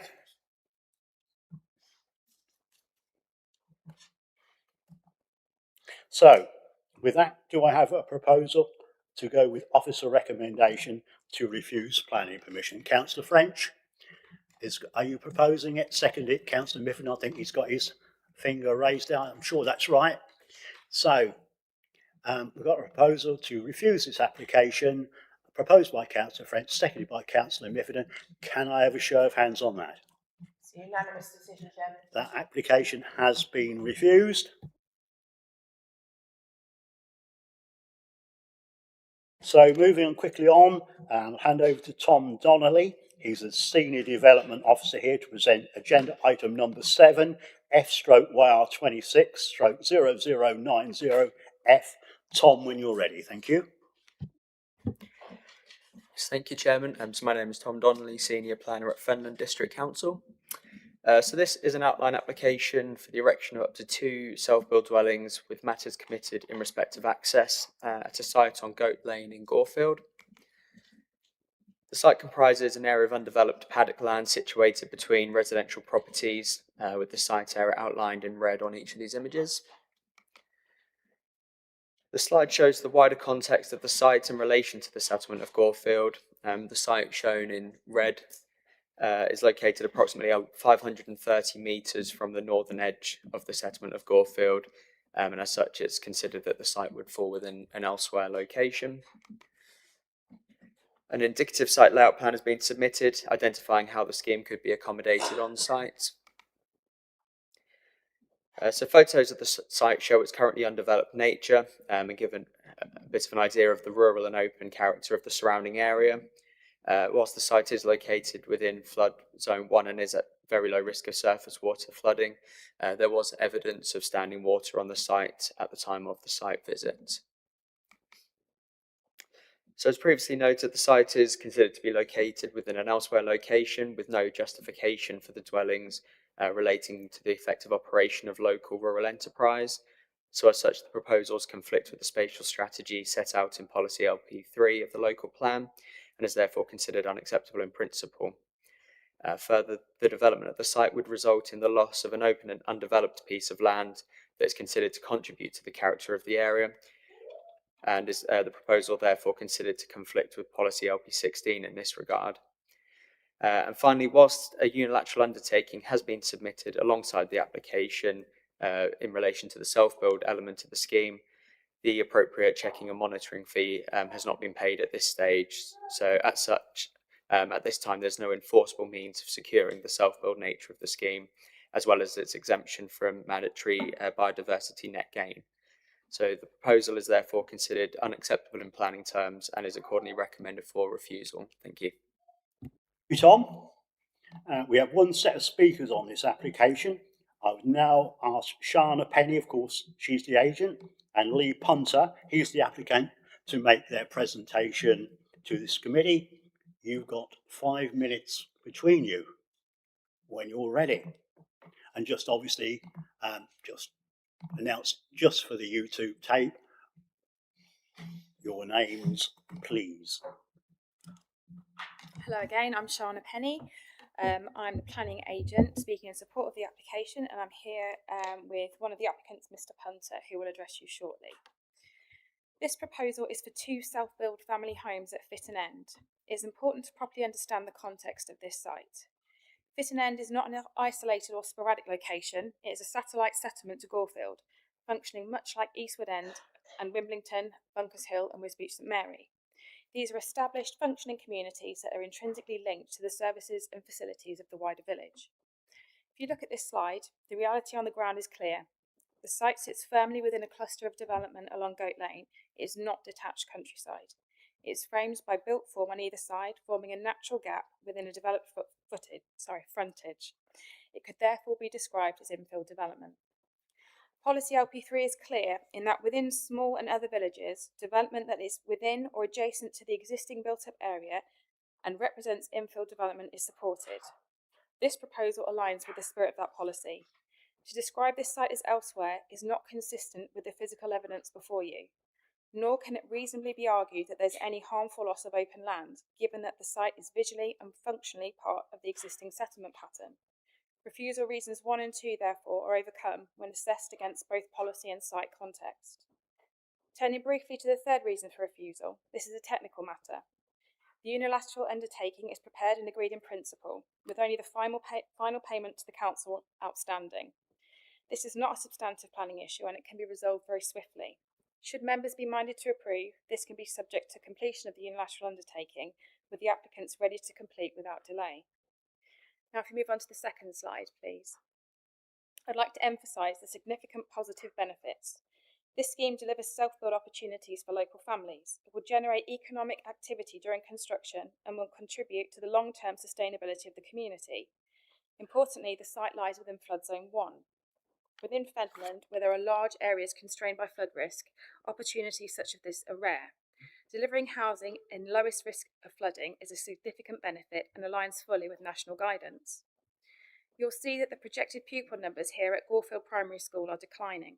This development will help address that trend by bringing new families into the area, directly supporting the viability of a valued local facility. This is a tangible, meaningful community benefit that carries real weight. In summary, this is a modest policy-compliant infill scheme in a clearly established built-up area, delivering local homes with demonstrable community benefits. The reasons for refusal are either unfounded or easily resolved. There are no technical objections to the scheme, and the application is before you with significant weight from the local community. I'll now hand you over to Mr. Punter. Thank you. Apologies, applicant Mr. Punter. As applicants and direct members of the Dunn family, we have strong personal ties to Gorefield and its local community.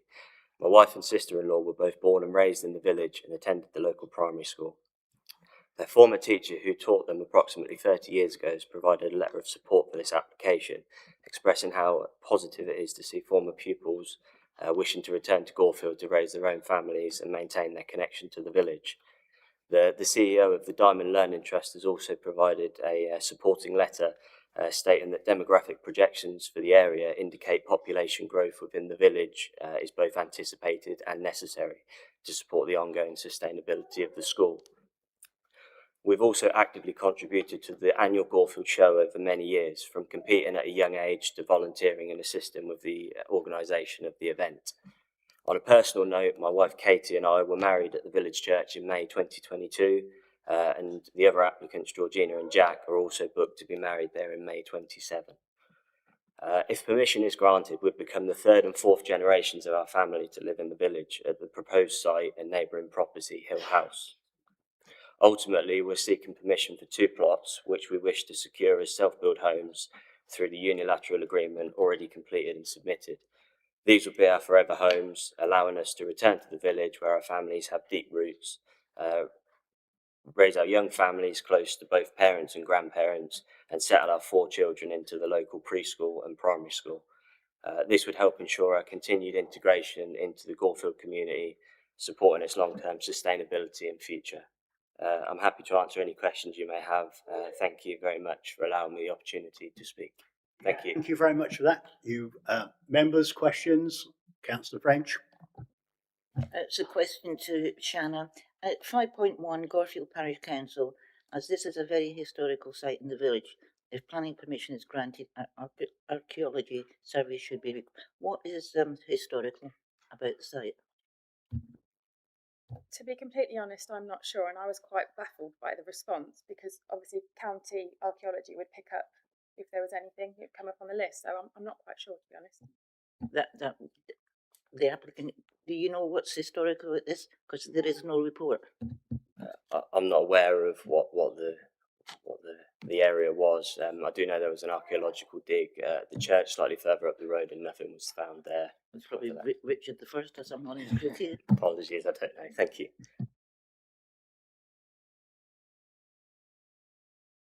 Councillor Gerson and Councillor Mark. Thank you. Can I ask where you're living at the moment, please?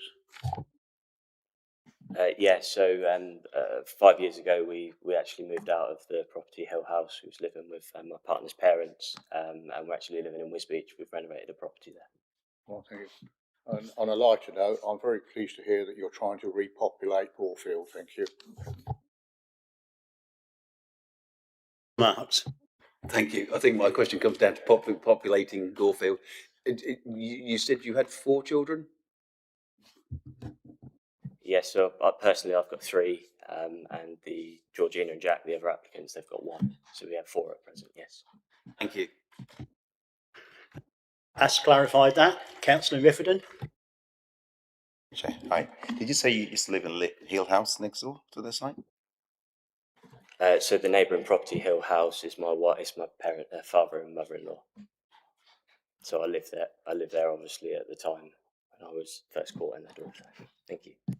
Yeah, just a question about the drain outside. When I did visit the site, I did notice the drain didn't look well maintained. Do you know, you might not be able to answer this question, maybe Sean can. Do you know who maintains the drain? It's a riparian drain, so yeah, Councillor French's favourite. It's a riparian drain, so it's, yeah. I'm going to bring Councillor Gerson in once again. If planning permission was granted, when would you hope to start building and complete, please? So obviously subject to, if it was granted, subject to the reserve matters, we'd look to move as soon as we could. Obviously we want to relocate back to the village. My eldest daughter's actually 4, so it'd tie in nicely, and I've actually looked and there is still space at Gorefield Primary for her to intake there in September. Thank you. Okay. Right. Anybody else got any more questions before we let Mr. Punter and go? No? Lovely. Thank you very much. Members, question to officers.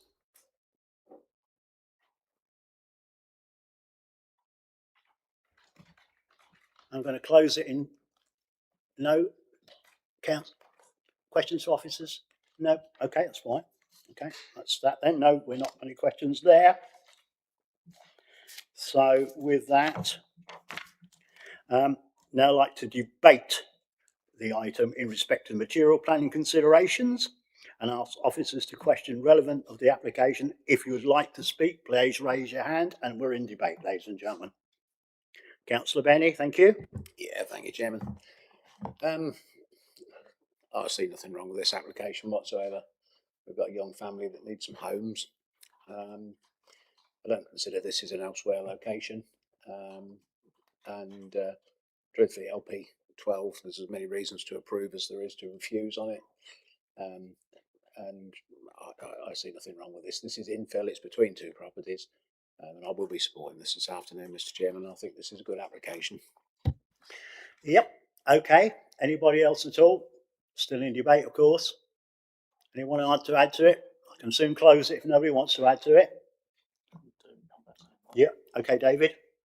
Through you, Chairman. I don't know whether this may provoke further debate or not, but I think it's probably useful just to set out the settlement hierarchy and why exactly this is an elsewhere location. Looking at the plan that we've got up here, I mean, I think you can see where the main settlement of Gorefield is sort of to the south. The local plan is quite clear that dispersed groups of buildings that are separated from the main built form of the settlement, which I think this clearly is, are not part of the village, so therefore it couldn't be part of couldn't be considered part of Gorefield. Indeed, we actually had the agent describe it as more within Fitton End than Gorefield. Again, Fitton End is not a settlement that's named within the settlement hierarchy, and therefore, as set out, development elsewhere, i.e. in an area not falling into one of the above categories, will be restricted to that which is demonstrably essential to the effective operation of local agriculture. You know, this is clearly an elsewhere location, and so I don't think it can reasonably describe as anything other than that, as per the settlement hierarchy. Okay. You may well provoke a bit more debate. I don't know. I can't see anybody else want to challenge it. So we're still in debate. Nope. Okay. Finished the debate. Obviously, you haven't got any more questions, you officers? No questions. No, I didn't think you would have. So do I have a proposer to go with officer's recommendation to refuse planning permission? To be clear, officers want to refuse this. Anybody want to go with officer recommendation to refuse? That's failed. So I'm looking for a different proposal. Councillor Benny, are you proposing, and the reasons for doing so? Yeah, I propose we approve this application. I don't consider this as an elsewhere location, it's an infill location. Planning's about land usage and it's good. We've got support of the local school, which is community benefit to this. We've passed other applications for similar reasons. We've got a family here that want a home. You know, as councillors, we have to go with the policies and guidelines that the planning goes with. But this is for a young family, and as councillors, we should be doing all we can to support this. Wish the family well with their endeavours to build. But no, I don't think it's detrimental in any way to the street scene, to the area. This will blend in as every other application does that we approve, and I look forward to seeing this built. Thank you, Mr. Chairman. Hey, before I take a seconder, did you want to come in there, Matt? Launch it very quick. Thank you, Chairman. All I can do is echo what David just said. The policy clearly states what is or what is not an elsewhere location. It's a black and white matter, and members cannot just say this site is not an elsewhere location when the policy, as David explained, says that it is, because that is not subjective matter. That's not a grey area. That is a matter of whether the harm from it is a different matter, but members cannot say something is not an elsewhere location when our policy states that it is, because that is wrong, and that would be the members misdirecting themselves in interpretation of the policy, which is could result in an unlawful decision. Thank you, Chairman. Okay, Councillor Marks, we could rephrase that and get out of this one, I think. Having done training last week, I think we were told we had to find the benefits that outweigh the reasoning, and I think the benefits are we're producing two homes. That obviously the family lives next door, so the land usage itself, the land stands there. It's a better use, I feel, for putting the family, and it is bringing benefit, as Councillor Benny has already said, to the village by way of the schooling and stuff going forward. Councillor Benny. In the planning training, we were told that we are at our discretion allowed to bring these things in if we see this as community benefit. If we see it as an economic benefit, we were told we can take these into consideration. That was part of the training we received from the barrister. I'm going to bring Stephen in, our legal executive. Yeah, I just wanted to correct an impression about the fact the family live next door, or who's going to live in there is not material, because they're granting permission for a permanent dwelling there's no policy reason for granting permission because the next door happens to own that property. So that shouldn't be factored into the reasons for granting permission. Yeah, I think absolutely correct. That's absolutely correct statement. But I think Councillor Benny and Councillor Mark is saying the benefits outweigh the negatives on this by saying it will bring 2 self-built homes for people for two families. I think that's what they're saying. Am I not saying that? And the support of the school as well. And support the school as well. I think also the benefit of the family living next door, as we all know, if you've got grandchildren or whatever, that brings another benefit to them.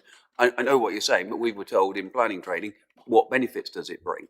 And this is another benefit, families living close together.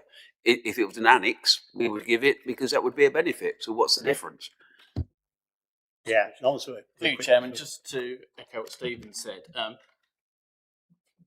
the public, there is no benefits because this is granting permission for 2 dwellings. There are no benefits because this is not a personal permission. This is not an application that only these people can live in. As you said, very different to an annex because that's the same curtilage and result is ancillary accommodation. This is just 2 dwellings. Permission can be granted. I'm not saying this is what's going to happen. Permission can be granted today against recommendation or resolution. We can complete the UU, decision notice can go out, and the next day the site can go up for sale. So that is the reality of it.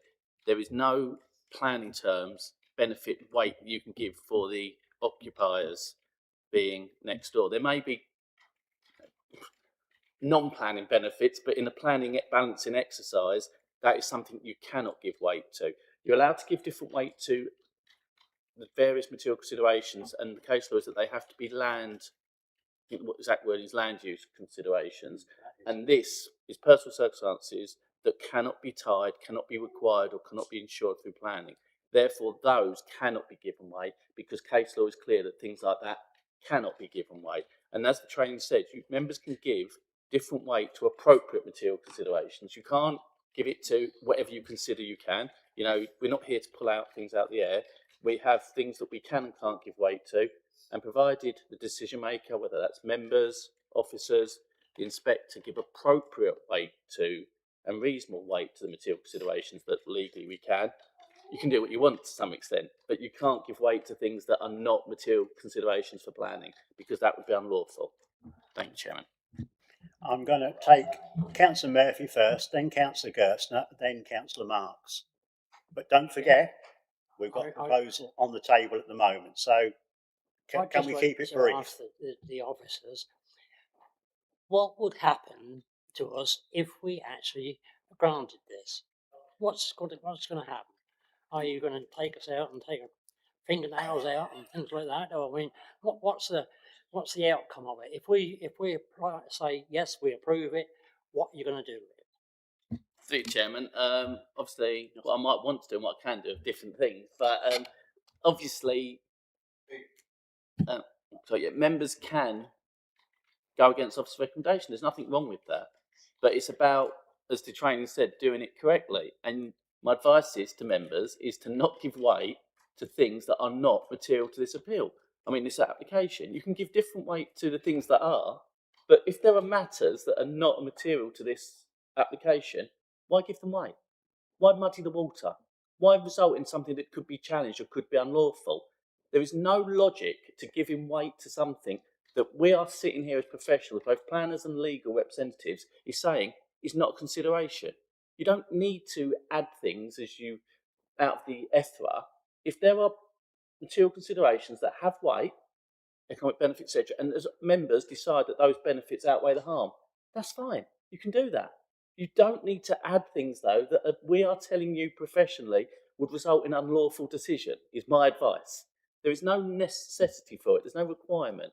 And I don't understand why members would want to add things that we are advising you legally should not be material considerations, because there's no benefit for the applicant, there's no benefit, definitely no benefit for the council, there's no benefit for yourselves. It puts officers in a very paradoxical situation where you're trying to completely go against officers' professional advice. I'm talking about the legal advice, not even planners, the legal advice, for zero reasoning. There is nothing that benefits this process from adding extra things in that don't have any weight, would be my advice. All you're doing is, in theory, set ourselves up for if someone did challenge it, that we would lose. And I don't see any reason for doing that as a council. It just seems, I don't know. Yeah, thank you, Chairman.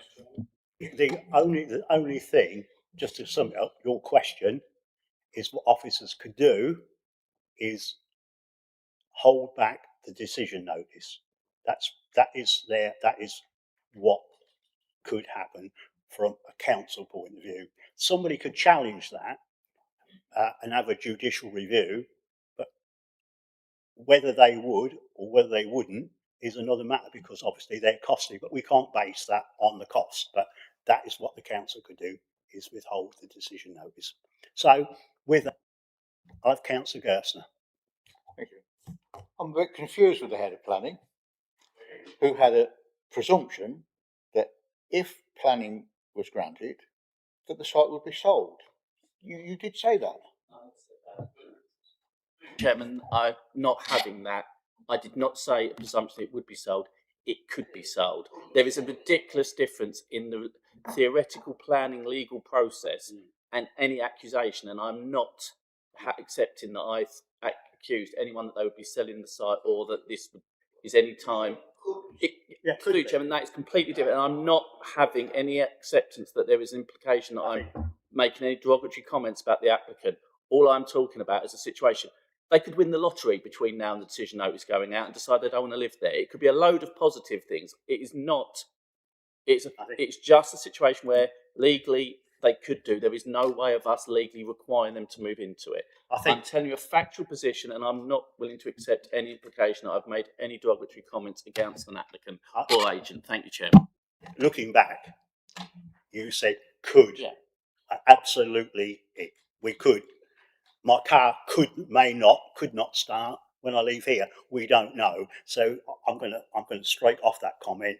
Absolutely, our planning officer did say could. So I'm happy with that. So yes, Councillor Benny. Then I'm taking Councillor. I'd like to thank the officers for their advice, but Mr. Chairman, you have got a proposal on the table. Could we see if we get a second? I'm going to take Councillor Marks first, and then I'm going to ask you.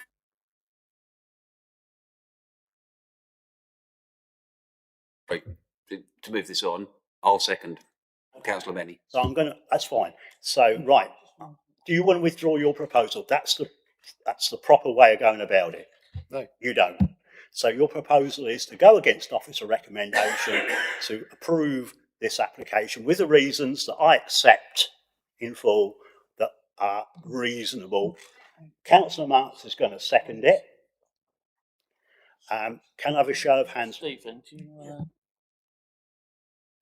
I think you said it all, Matthew. I think if the reasons for approving this application are based on, as I've already mentioned and Matthew's mentioned, based on personal circumstances of this applicant, they are invalid reasons and shouldn't be taken into account as material considerations. No. I'm repeating what's been said, and ideally those reasons should be not form part of the decision making.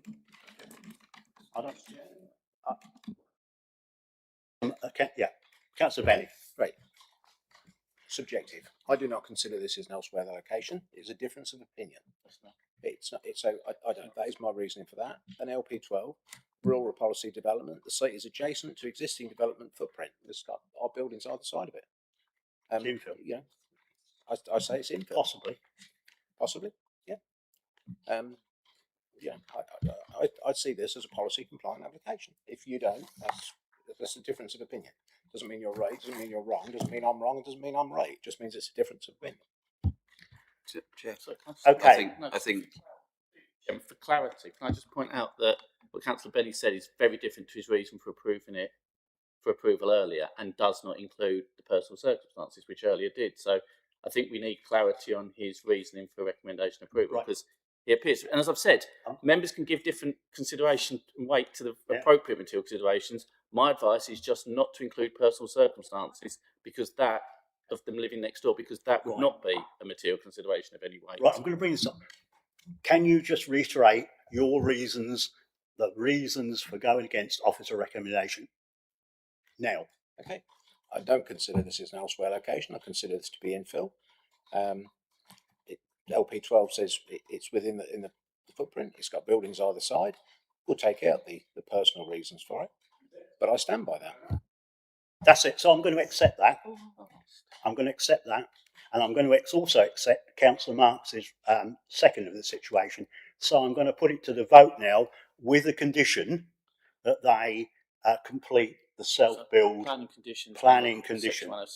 And I'm going to let officers deal with that because I don't even want to get involved in that. So Yeah, can we see conditions? Yeah, want to see the conditions? Do you want to see the conditions? Let's see the conditions. I'd like to see Okay, the so decision. we'll have an in block. There's three or four of us want to see it. So anyway, so I'm going to move on now. I had enough. I've got a proposal to go against officer recommendation to approve this with the reasons I find acceptable, with the conditions to officers seen by members of 106, seconded by Councillor Marks. Can I have a show of hands on that? That's 5 votes, Chairman. Those against? Those are going to abstain. So that application has been approved.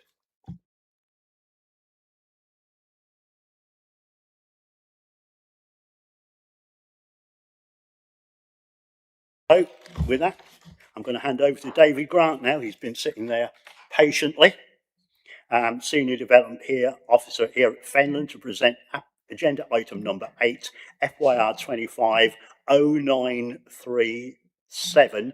It's a PIP application, so it's planning in principle application for those who are not aware of it, although they should be. But thanks. Thank you, Chairman. My name is David Grant, Senior Planning Officer at Fenland District Council.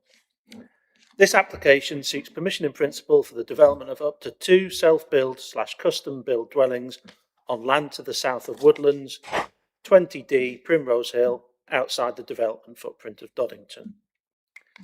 Slide 2 shows the location plan and aerial photograph. The application site is located outside of the settlement footprint of Doddington to the east of Primrose Hill and is in cultivated woodland use, with an area characterised by its open agricultural nature with some sporadic development. Slide 3 shows the distance to the built-up settlement of Doddington. By road, the separation distance is 1 kilometre from the western edge of Doddington, where the village sign is located. Slide 4 shows an illustrative site plan utilising an existing access at the southwest of the site. Slide 5 shows the site photos. Photo 1 shows established lines of trees along the frontage of the site. Photo 2 shows the proposal site behind the established line of trees. Photo 3 looks north along Primrose Hill. And photo 4 shows a view to the south with a replacement dwelling approved under F/YR24/0691/VOC to the west of the site. In summary, this application seeks permission in principle for the development of up to 2 self-build, custom-build dwellings on land to the south of Woodlands, 20D Primrose Hill, outside the development footprint of Doddington. The principle of development is not supported as the site does not adjoin the built form and there is no planning justification for such dwellings in this location. The application site constitutes an area of land located outside the development footprint of Doddington, and development of this site would result in unacceptable urbanisation, extending development into the countryside. It would likely set a precedent for future developments, further eroding the character of the area and the open countryside. The development proposal will be in an elsewhere location, contrary to policies LP3 and LP12 of the Fenland Local Plan 2014. As such, any residential development on this site will be contrary to the above policy considerations, and thus, in terms of location and use, the planning in principle application fails. The development as applied for is 2 self-build dwellings. There is no mechanism to secure a particular form of residential development when granting a planning in principle application, and consequently, Therefore, the application as submitted is considered to be procedurally incorrect. For the reasons given above, the recommendation is one of refusal. Thank you. Yeah, thank you, David. We're one speaker on this application, and I'd like to invite Ian Gowler. He's the applicant to make his presentation to the committee. You've got 5 minutes, well, you know that. You've got 5 minutes. Could I ask you to introduce yourself before you start your presentation, Mr. Gowler? Thank you. Hello, my name's Ian Gowler. I'm the applicant for this application. Thank you, Chair, and thank you, members, for your time this afternoon. Our site, as shown on the slide above, although some distance from the centre of the village, is a similar distance to application that was approved FYR 23-0115 full, shown with the marked A in the top left corner of the picture attached. This site, also noted A, has no footpath for approximately half a kilometre to where the footpath starts, where the site noted B, which was also approved, supported by this committee. The footpath for our site is located approximately 200 metres north of our site.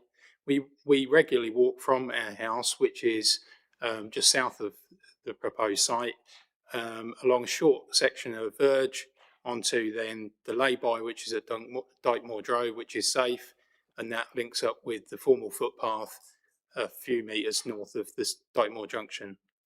There is also a bus stop almost opposite our site entrance, not 300 metres away, which was noted in the officer's report.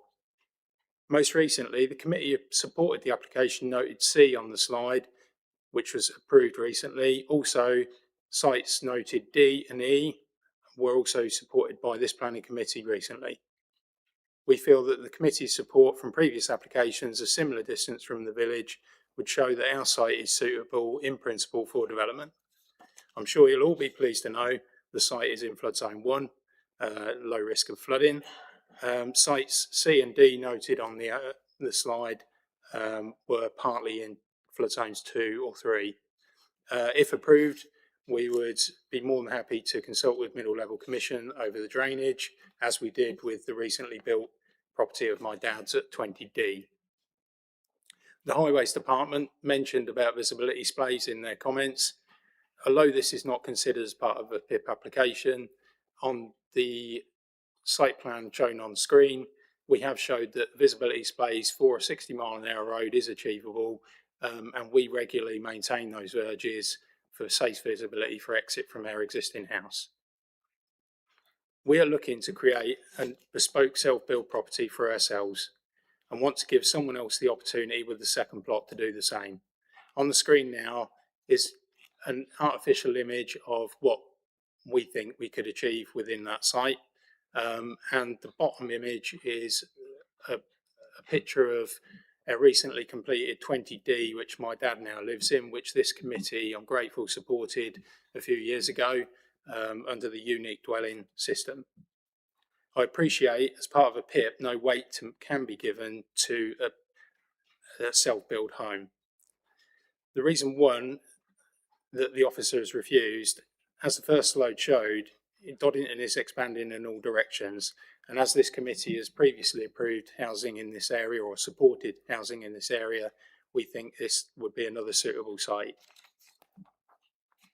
The second reason for development, the technicalities of a PIP application and self-builds. The officer has noted that there's no mechanism for a PIP application to secure a self-build dwelling. However, we have a planning appeal, which I think is listed on there, and I have a copy with me today, approved exactly that, on the basis that no weight was given as part of the approval to that being a self-build, as was noted before, because the site could be put up for sale for a normal dwelling thereafter. But the appeals decision was specifically for a planning in principle for self-build dwellings and was allowed under a PIP application. So in summary, this application benefits from being in low-risk flooding. The highways objection can easily be addressed at technical stage. Technicalities of a self-build unilateral undertaking could be also done at technical stage, but again, no weight would then be given on this PIP application. We hope, therefore, that members will support this application as they have done with other applications nearby. Thank you. Thank you very much, Mr. Gowler. Members, questions to Mr. Gowler? Councillor Bennett's got one, thank you. Afternoon, Ian. The appeal decision, I haven't seen that. Would that be possible for us to have a look at that, Mr. Chairman? Yep. We could have a look at, could have a bearing. We can have a look at that, can't we? No, we can't.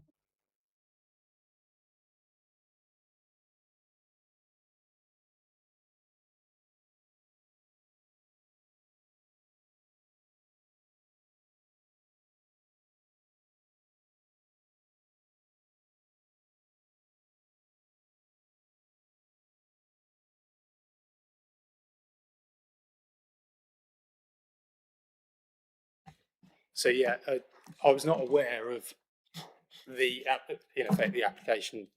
Obviously, we as agents applicants, we don't see the reasons for refusal until the agenda is published. So we then have little time to be able to get this information together. I found this over the weekend, but it's an appeal decision. So I would have thought officers would have also known that there's a technical way of approving a PIP for a self-build, but.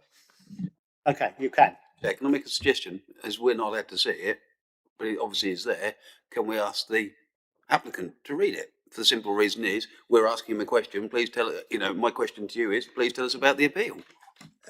Sorry, Chairman, through you, Chairman, the problem we have is that because officers haven't seen this appeal decision, there may be other appeal decisions that pull the other way, and it's simply not possible this afternoon for proper advice to be given to members on the effect of whatever that decision may say. Okay. So, Stephen, would your advice be to defer? Indeed, it would. We could defer. My feelings are, if there's something that members feel that necessary to actually see, we can defer this, and probably to give this due consideration so members and officers can make their own comments.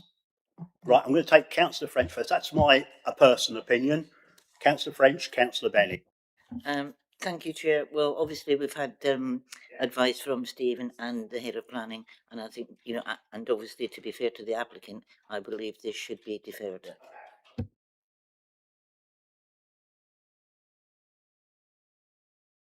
Haven't got any more questions or clarifications, have you? If I can, Chair, there's another option that I would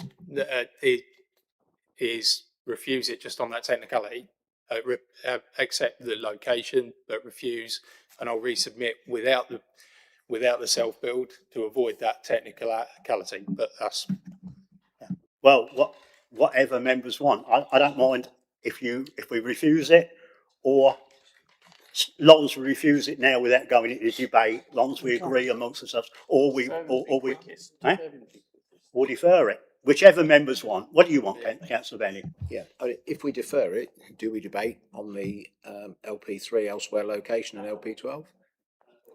No? You should have, yeah, Chairman, because obviously no debate today can predetermine the actual committee. So all that would happen is you'd have to debate it again when it was brought back. So there would be it wouldn't be good use of members' time to debate something they'd still have to debate at the next committee. So members, we can either refuse it if that's the way you want to go, or we can defer it, whichever one to go. Which one do you want to do, Councillor French? I think we've got an extra planning meeting, haven't we, coming up? On the 13th of May. Can we come back to the 13th? You said we can either defer it or refuse it. We could still hear it. We could, but then it would be no point, would it? Because we don't necessarily have to take into consideration just that piece of information. We could just go and send it through in its normal course. See where we go. Why can't we just? Because can you get this done on the before the 13th of May, so officers can evaluate your new piece of? Probably need to be the one after, but that's a month away, so it'd be quicker than any determination. Can you? You're happy or not happy? Yeah, I've not got. You know me. I want to be. Everybody wants to be happy, don't they? I'm happy either it's deferred for me to present this, or we change the description just to be residential dwellings. No. But that's, I don't know what the No, I'm going. technicality is. I think I've got the funny. I think I'm clear in my mind. It needs to be deferred. So if it's deferred, we don't want any more debate about it. We'll just go to. We can go to a proposer now, can't we, to save each other time? So right. What are you proposing, Councillor French? Defer.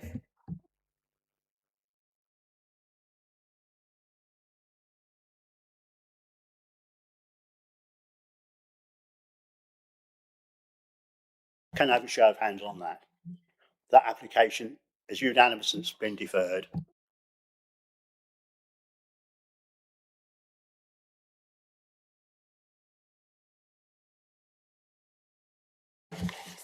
We're going to have a 10-minute comfort break.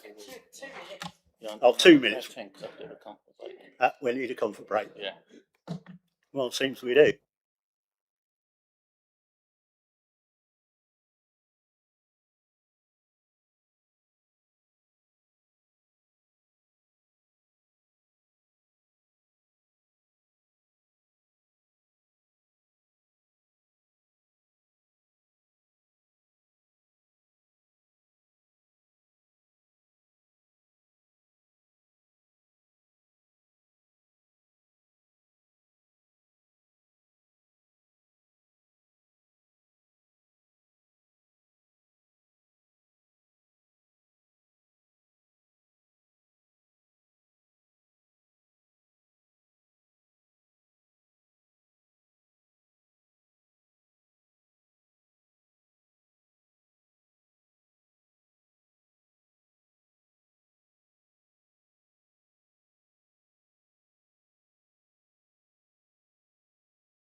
Thank you, members, for being back on time. I now hand over to David Rowan to present agenda item number 9, F/YR 250752. It's a PIP once again, planning in principle. Away we go then. David, thank you. Thank you, Chairman. So yeah, this is another permission in principle to erect up to 5 dwellings, land south east of Ferry Farm, London Road, but accessed actually off Stocking Drove. So the application site is shown in red on the location plan and aerial photo. Sits northeast of Stocking Drove, outside the built form of Chatteris. Currently forms part of a field and contains significant evidence of medieval ridge and furrow earthworks, and also trees along the site frontage are protected by tree preservation order. Whilst not a requirement of a PIP application, an indicative layout plan has been submitted, which really illustrates the clear linear extension into the open countryside. These photos are facing southwest, with the site running along the inside of the vegetation, sort of on the right, which bounds Stocking Drove. And then moving on to some further photos. So the left-hand photo is facing south along Stocking Drove, with the vegetation on the left forming the boundary of the site. The right-hand photo is facing north along Stocking Drove, with the site on the right. As can be seen from these images, Stocking Drove, no pedestrian infrastructure, basically a very, very rural road.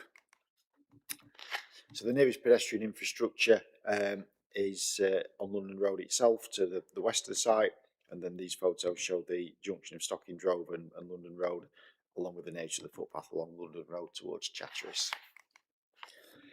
So the site is considered an elsewhere location, poorly linked to Chatteris and therefore unsustainable in nature.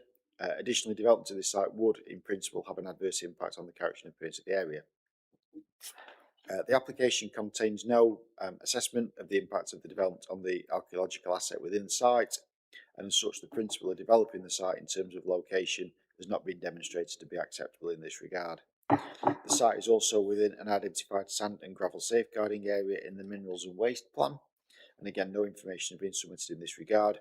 Given that the council can demonstrate a more than 5-year housing land supply, it is not considered that the development is required in this location, and as such would be contrary to the safeguarding policy of the Mineral and Waste Plan.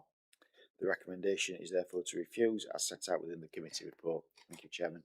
Yep, thank you once again, David. We have one speaker on this application, and I'd like to ask Matthew Hall, of course he's the agent, to make his presentation to the committee. You've got 5 minutes, and could I ask that you introduce yourself before you start your presentation? Thank you. Thank you. My name's Matthew Hall, Morton and Hall, we're the agent. Thank you. So in our opinion, principle of development, members have taken a consistent view of applications in this area of Chatteris since 2019 with regards to policy LP3. There's even one of the applications had a delegated approval. So there's been numerous approvals in this area, allowing for a further 21 dwellings to be approved. That's without these. Some of these dwellings, when I went down there again last week, are under construction. Some have been built. Some are lived in. We're dealing with some of the other plots there where people, working on one this morning, where people from, if you like, outside the area have brought the plot, building their own house, want to live in Chatteris. Good luck to them. So this site is directly opposite a site that was approved in 2023 to the southwest for 6 dwellings, which you can see on my drawing directly to the southwest, hatched in yellow. We didn't do that. So you can see why this application has come forward, and it's all in flood zone 1. Picking up on some of the reasons for refusal, mineral and waste. So there's no representation from what we can see from Cambridgeshire County Council, mineral and waste, and on the same field that even abuts this site to the northeast, that application was approved for 4. We've just had the full approval for the 4 there from the officer Kim Crow. We had an excellent service there. There was no representation received there from Cambridgeshire County Council Mineral and Waste. I've not looked at all the other applications in that area, not one of them, all of them. There was no representations from Cambridgeshire County Council Mineral and Waste on all those, and I don't think there was ever a reason for refusal on any of those applications. And when you look at the British Geological Survey sheet, Ramsey 172, it indicates all this area to be Amtill clay. Another one of the reasons for refusal, archaeology. On the same field, 2023, a PIP application was approved by members directly to the north. It abuts this site. There was no reason for refusal there for archaeology. Cambridgeshire County Council came back with exactly the same comments. We want an archaeological dig, which if this application is approved, or a full application, we expect to dig. We expect to dig. Others around there have had a dig. We expect to dig. That's not in dispute. But it wasn't listed as a reason for refusal on any of those other applications in that area, particularly the one to the north. Same applicant, same agent, same field. It wasn't. They came back with exactly the same comments, Cambridgeshire County Council. And also, directly next door here to the northwest, there's a bungalow being built, completed, maybe lived in. We didn't even have to have an archaeological dig. And that, many years ago, would have been part of this field. Definitely would have been part of this field. So the garden centre, Four Seasons Garden Centre, is 250 metres to the west of this site. And I believe to the northwest, the footpath is approximately 70 metres on London Road, right at the top here, away from this site. So looking at the map that we've submitted on the screen, obviously you can see this site all in green, and there's various other approvals there that we've hatched in yellow that have been built. Some have been built out, some have been completed, some are being built. Members have always taken a consistent view in terms of policy LP3 of this area. There's no objections from highways, environmental health, and has the support from Chatteris Town Council. There is a gap we've left here between the dwellings. That's because there's an overhead power cables there, so we have left that. The layout is indicative, as I think Mr. Rowan said, but it gives members an idea of what could come next if the application is approved. Thank you. Yep, thank you, Mr. Hall. Members, questions to Mr. Hall, you know what to do, and Councillor Marks has got a question. Thank you. Thank you, Chair. Mr. Hall, just can you confirm the properties across the road that have already been given in the Fuller Grey, does that have a path connected to that? No, there's no path down Stockings Road. There was no condition to put a path. We didn't do that. There's no condition to put a path on that outline application. No. Thank you. Anybody else at all before we let Mr. Hall go? Nope. Nope. Okay. Thank you, Mr. Hall. You know what to do. Questions to officers. If you want to ask any clarifications on this application, please do so. Raise your hand. Questions to officers. We have Councillor Marks again. Thank you. Just out of interest, why all of a sudden, if we've got 21 dwellings that have been given that have never mentioned anything about gravel or mineral safeguarding, are we suddenly bringing this up? I mean, that obviously the Fuller Grey one was done a couple of years ago. We've had various ones along there, and all the way up to the bowling club or whatever it was the other day. But we've not heard of mention of it before.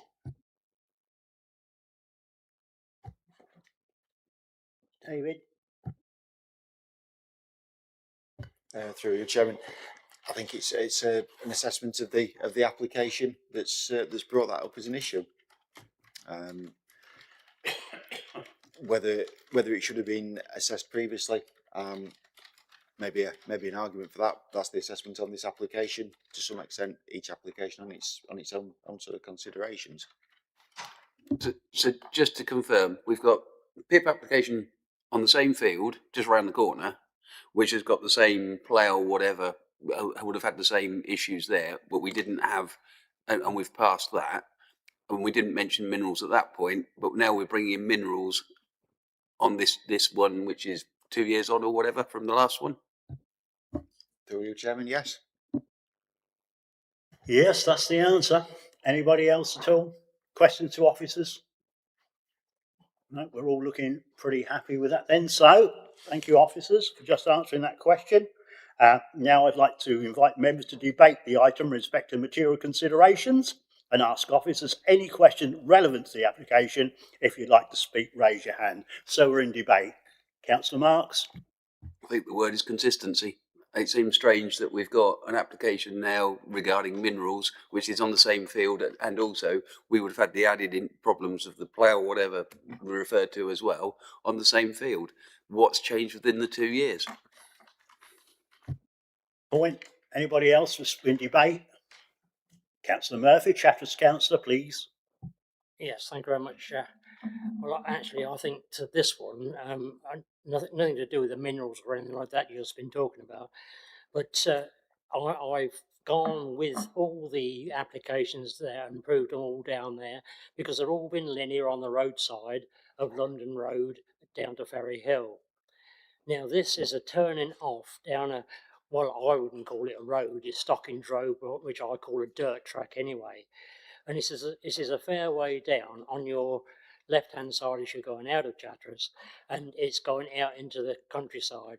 And as I said, I am for all development right down to Ferry Hill, but as long as it's linear along that road, not off the road and down into the countryside like this is going to be. Another aspect of it all, Councillor Marks again. Quite understand what Councillor Murphy's saying. However, we've already set the rabbit running because we've already passed 5, I think it's 5 or not 6 plots across the road, so it will be linear with the others. Okay, matter of opinion, I suppose. Conjecture again. Anybody else want to add to the debate? No? Okay. Closing the debate now then. Officers, have you got anything to say?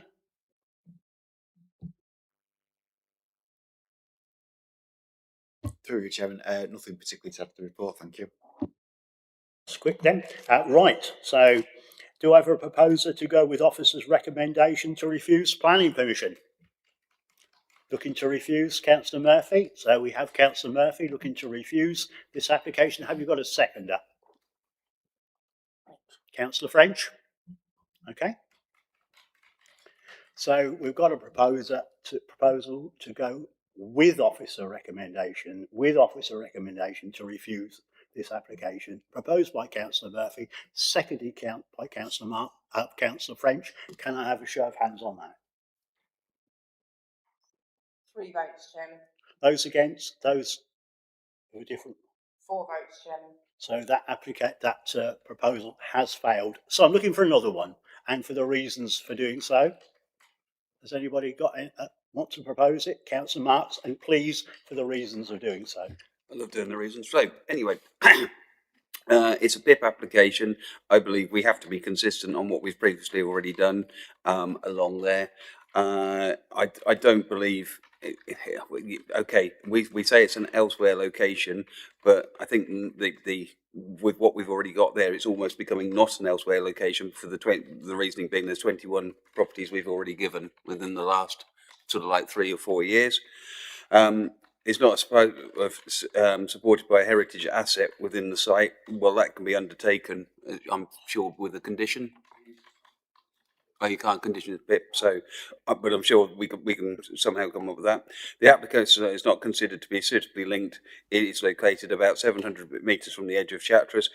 Well, we've got Ferry Hill, as we've already heard, all the way down to the garden centre further down, which I believe some of it hasn't actually got a footpath. Correct me if I'm wrong, Councillor. It hasn't. So again, you're about the same distance with this application.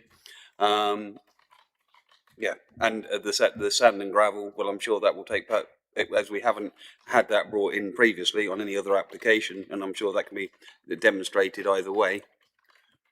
So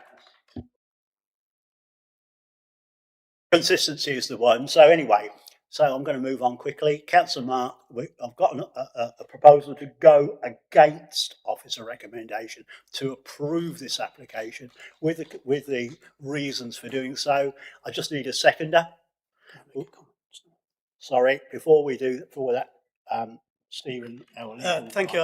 I just wanted to not gloss over the fact that we cannot condition this PIP, and the archaeological assets, if that's what they are, therefore are not being addressed if members decide to approve this application.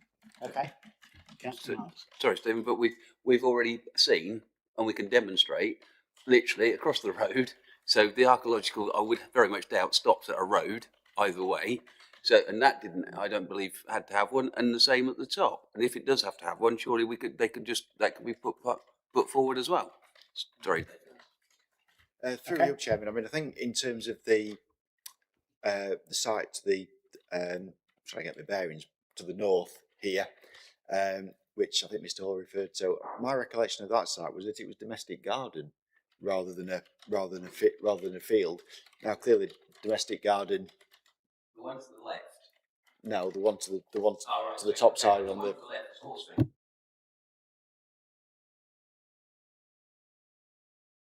Through you, Chairman.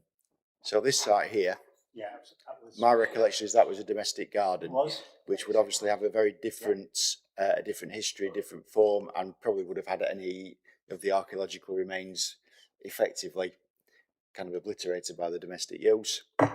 In terms of this site, yes, you're quite right. It was a paddock.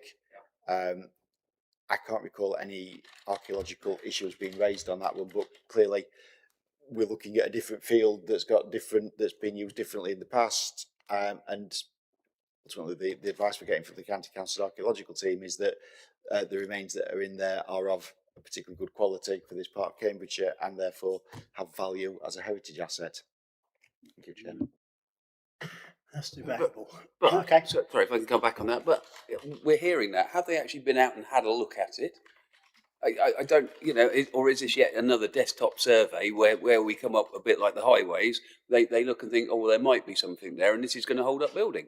If it's a case of, if a PIP is given, surely when they come to full planning permission or whatever, they will have to do that anyway.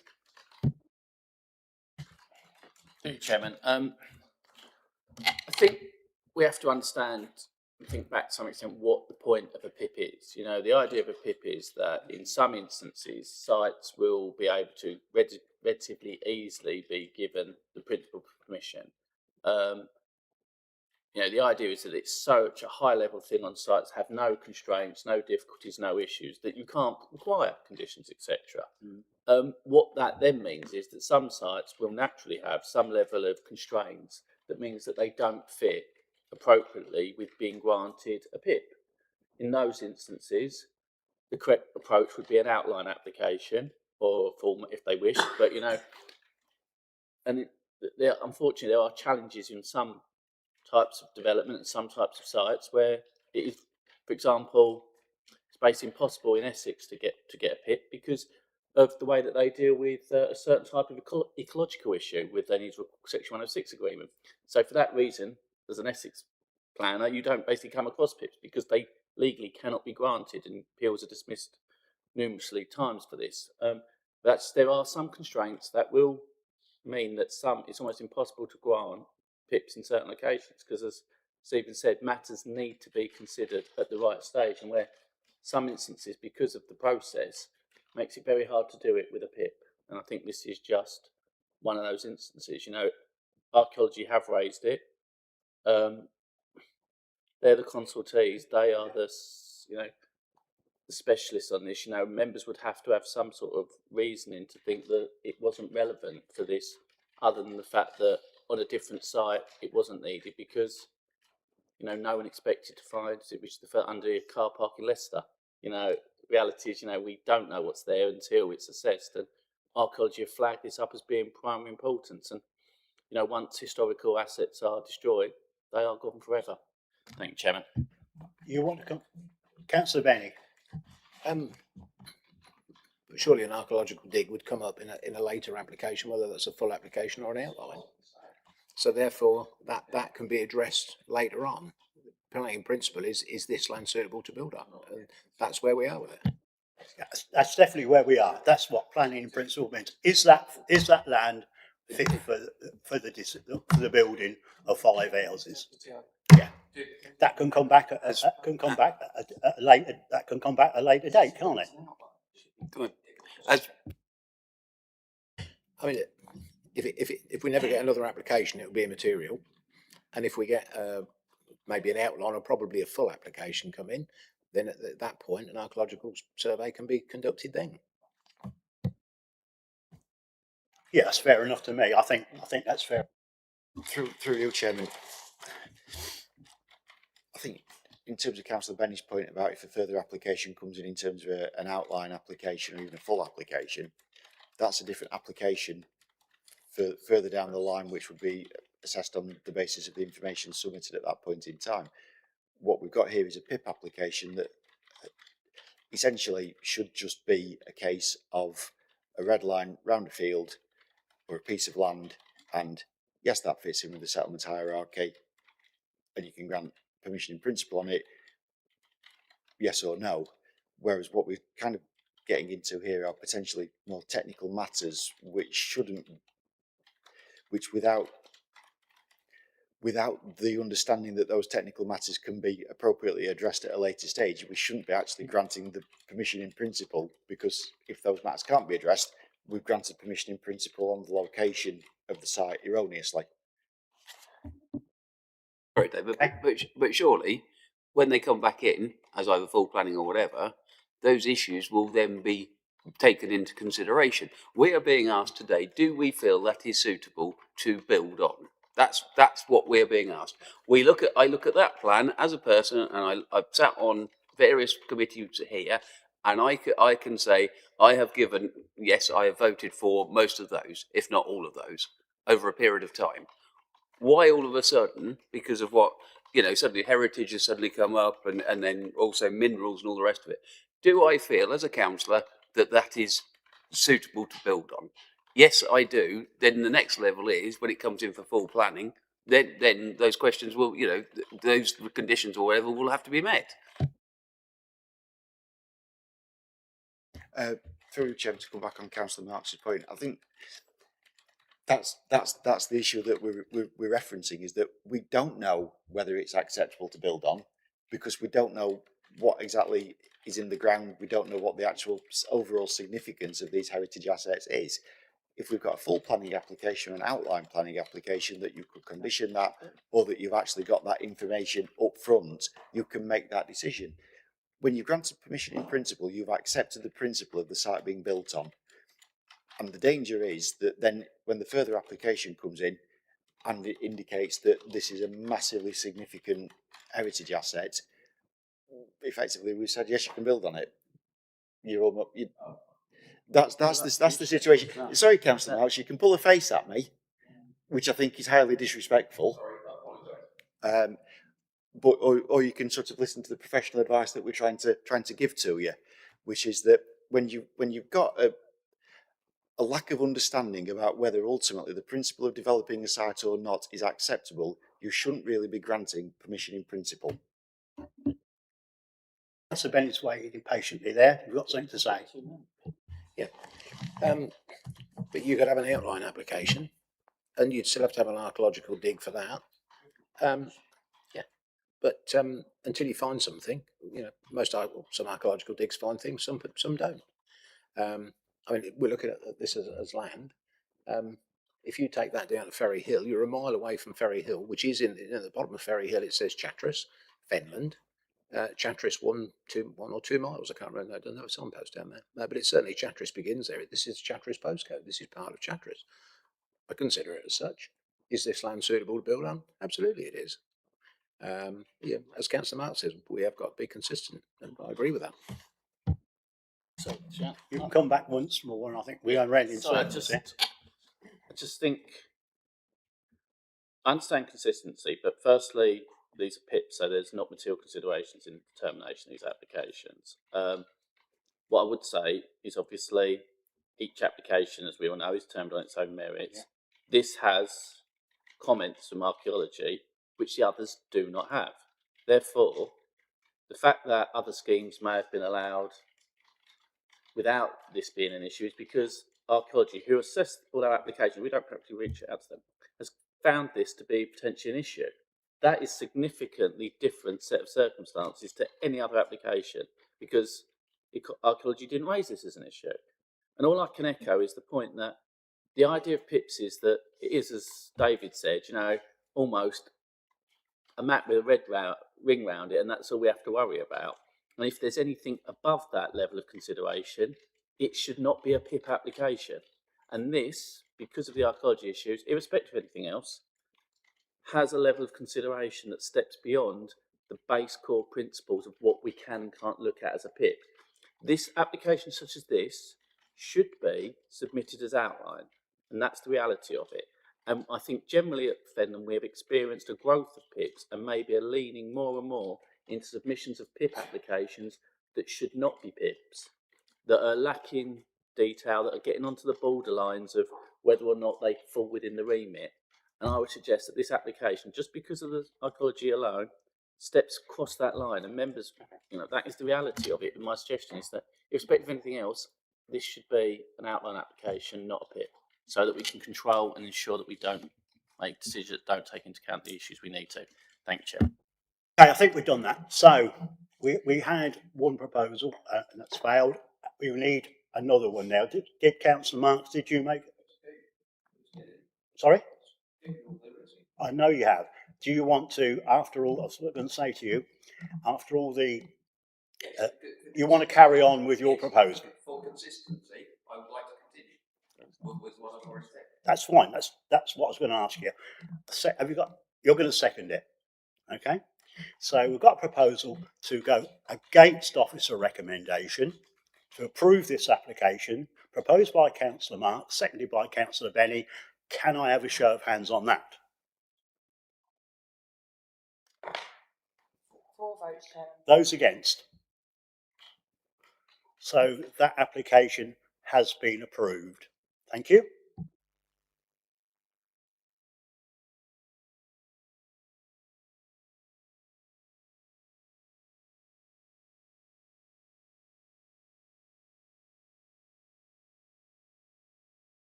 You're back, Joe? No? Or what? Just wait.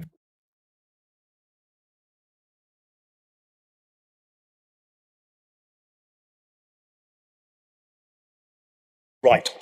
So, before I hand over to Danielle Brooke to present agenda item number 10, F/YR 2505270, I'd like to bring it to members' attention the confidential appendix that has been included in this application.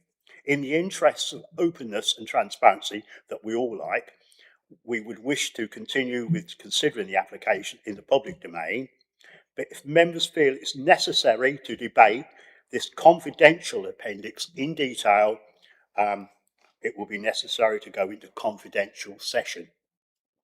I'm sure most probably we won't have to go into confidential session, but one would hope not.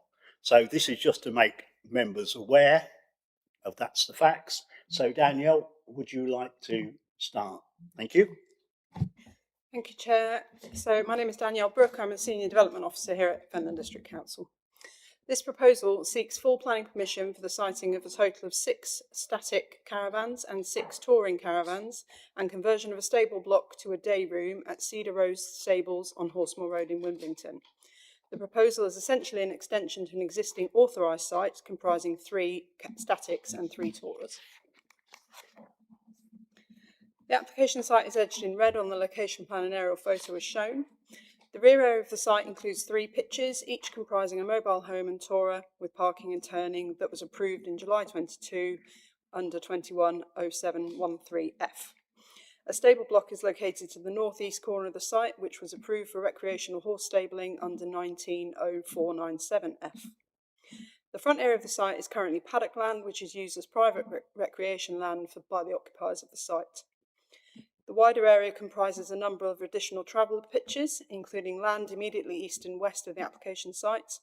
To the other side of Horsemoor Road, in the near vicinity of the site, is a builder's storage yard, which was granted permission under 190740F, and a residential and storage site for travelling show people, which includes 3 residential caravans, which was granted permission under 140213F. Directly opposite is an area of land recently granted planning approval for the use of a traveller site with 2 pitches and 2 day rooms under 250515F. The site falls within flood zone 3. Here is the proposed site plan. The proposal seeks to include a further 3 pitches, seeking a total of 6 pitches on the site with and a change of use to the stable block, as I previously mentioned. The development is part of retrospective in that at least part of the stable building on the site is currently already being used as a day room, and the access approved under 270713F was not formally discharged under a condition clearance application, and therefore the current application seeks to regularise this, along with increasing the number of approved pitches on the site and including a slightly enlarged hard standing area. The paddock area to the front of the site is intended to remain. Site photos of the existing site are shown, which show the current layout, including the 3 caravans and tourers, the stables, the summer house and sheds, and a large area of paddock land to the frontage, and the upgraded access of the site, with gates set back 10 metres from the main carriageway. So in summary, the proposal represents an extension to existing authorised traveller sites where the principle of development has already been established. The proposal would result in higher concentration of traveller development than conventional housing within the area, and this does give rise to some policy conflict in terms of community dominance. However, this harm must be weighed against a significant shortfall in available traveller pitches through the district, a lack of alternative sites therefore, and the personal and social circumstances of the applicant, including the wider benefits of social inclusion and housing provision. Although the site lies within Flood Zone 3, it is considered that development can be made safe for the lifetime of its development, with appropriate mitigation measures secured by condition and no increased flooding elsewhere.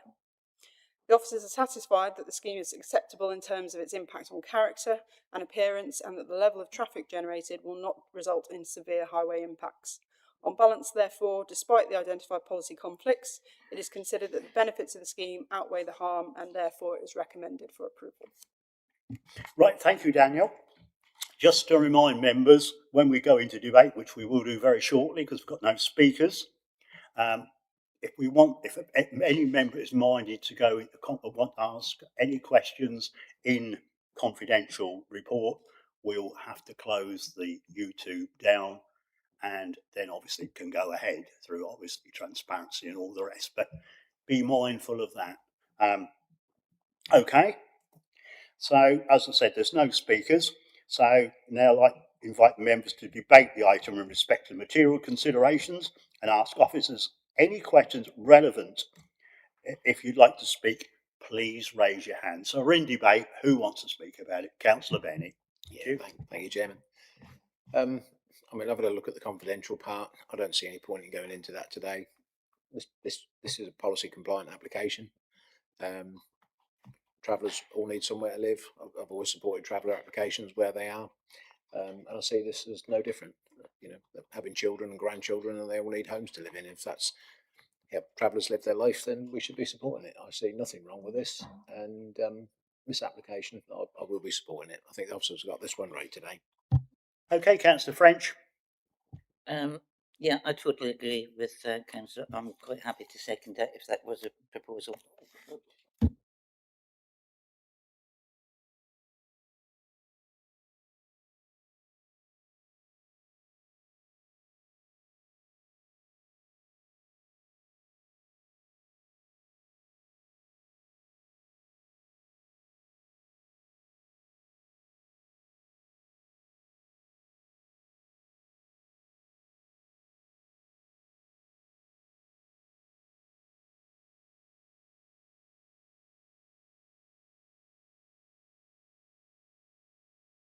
Now, officers, have you got anything to say? So I'm looking for a proposal to go with officer recommendation to grant this application, proposed by Councillor Benny, seconded by Councillor French. Can I have a show of hands on that? It's a unanimous decision, Chairman. Right, the application has been approved.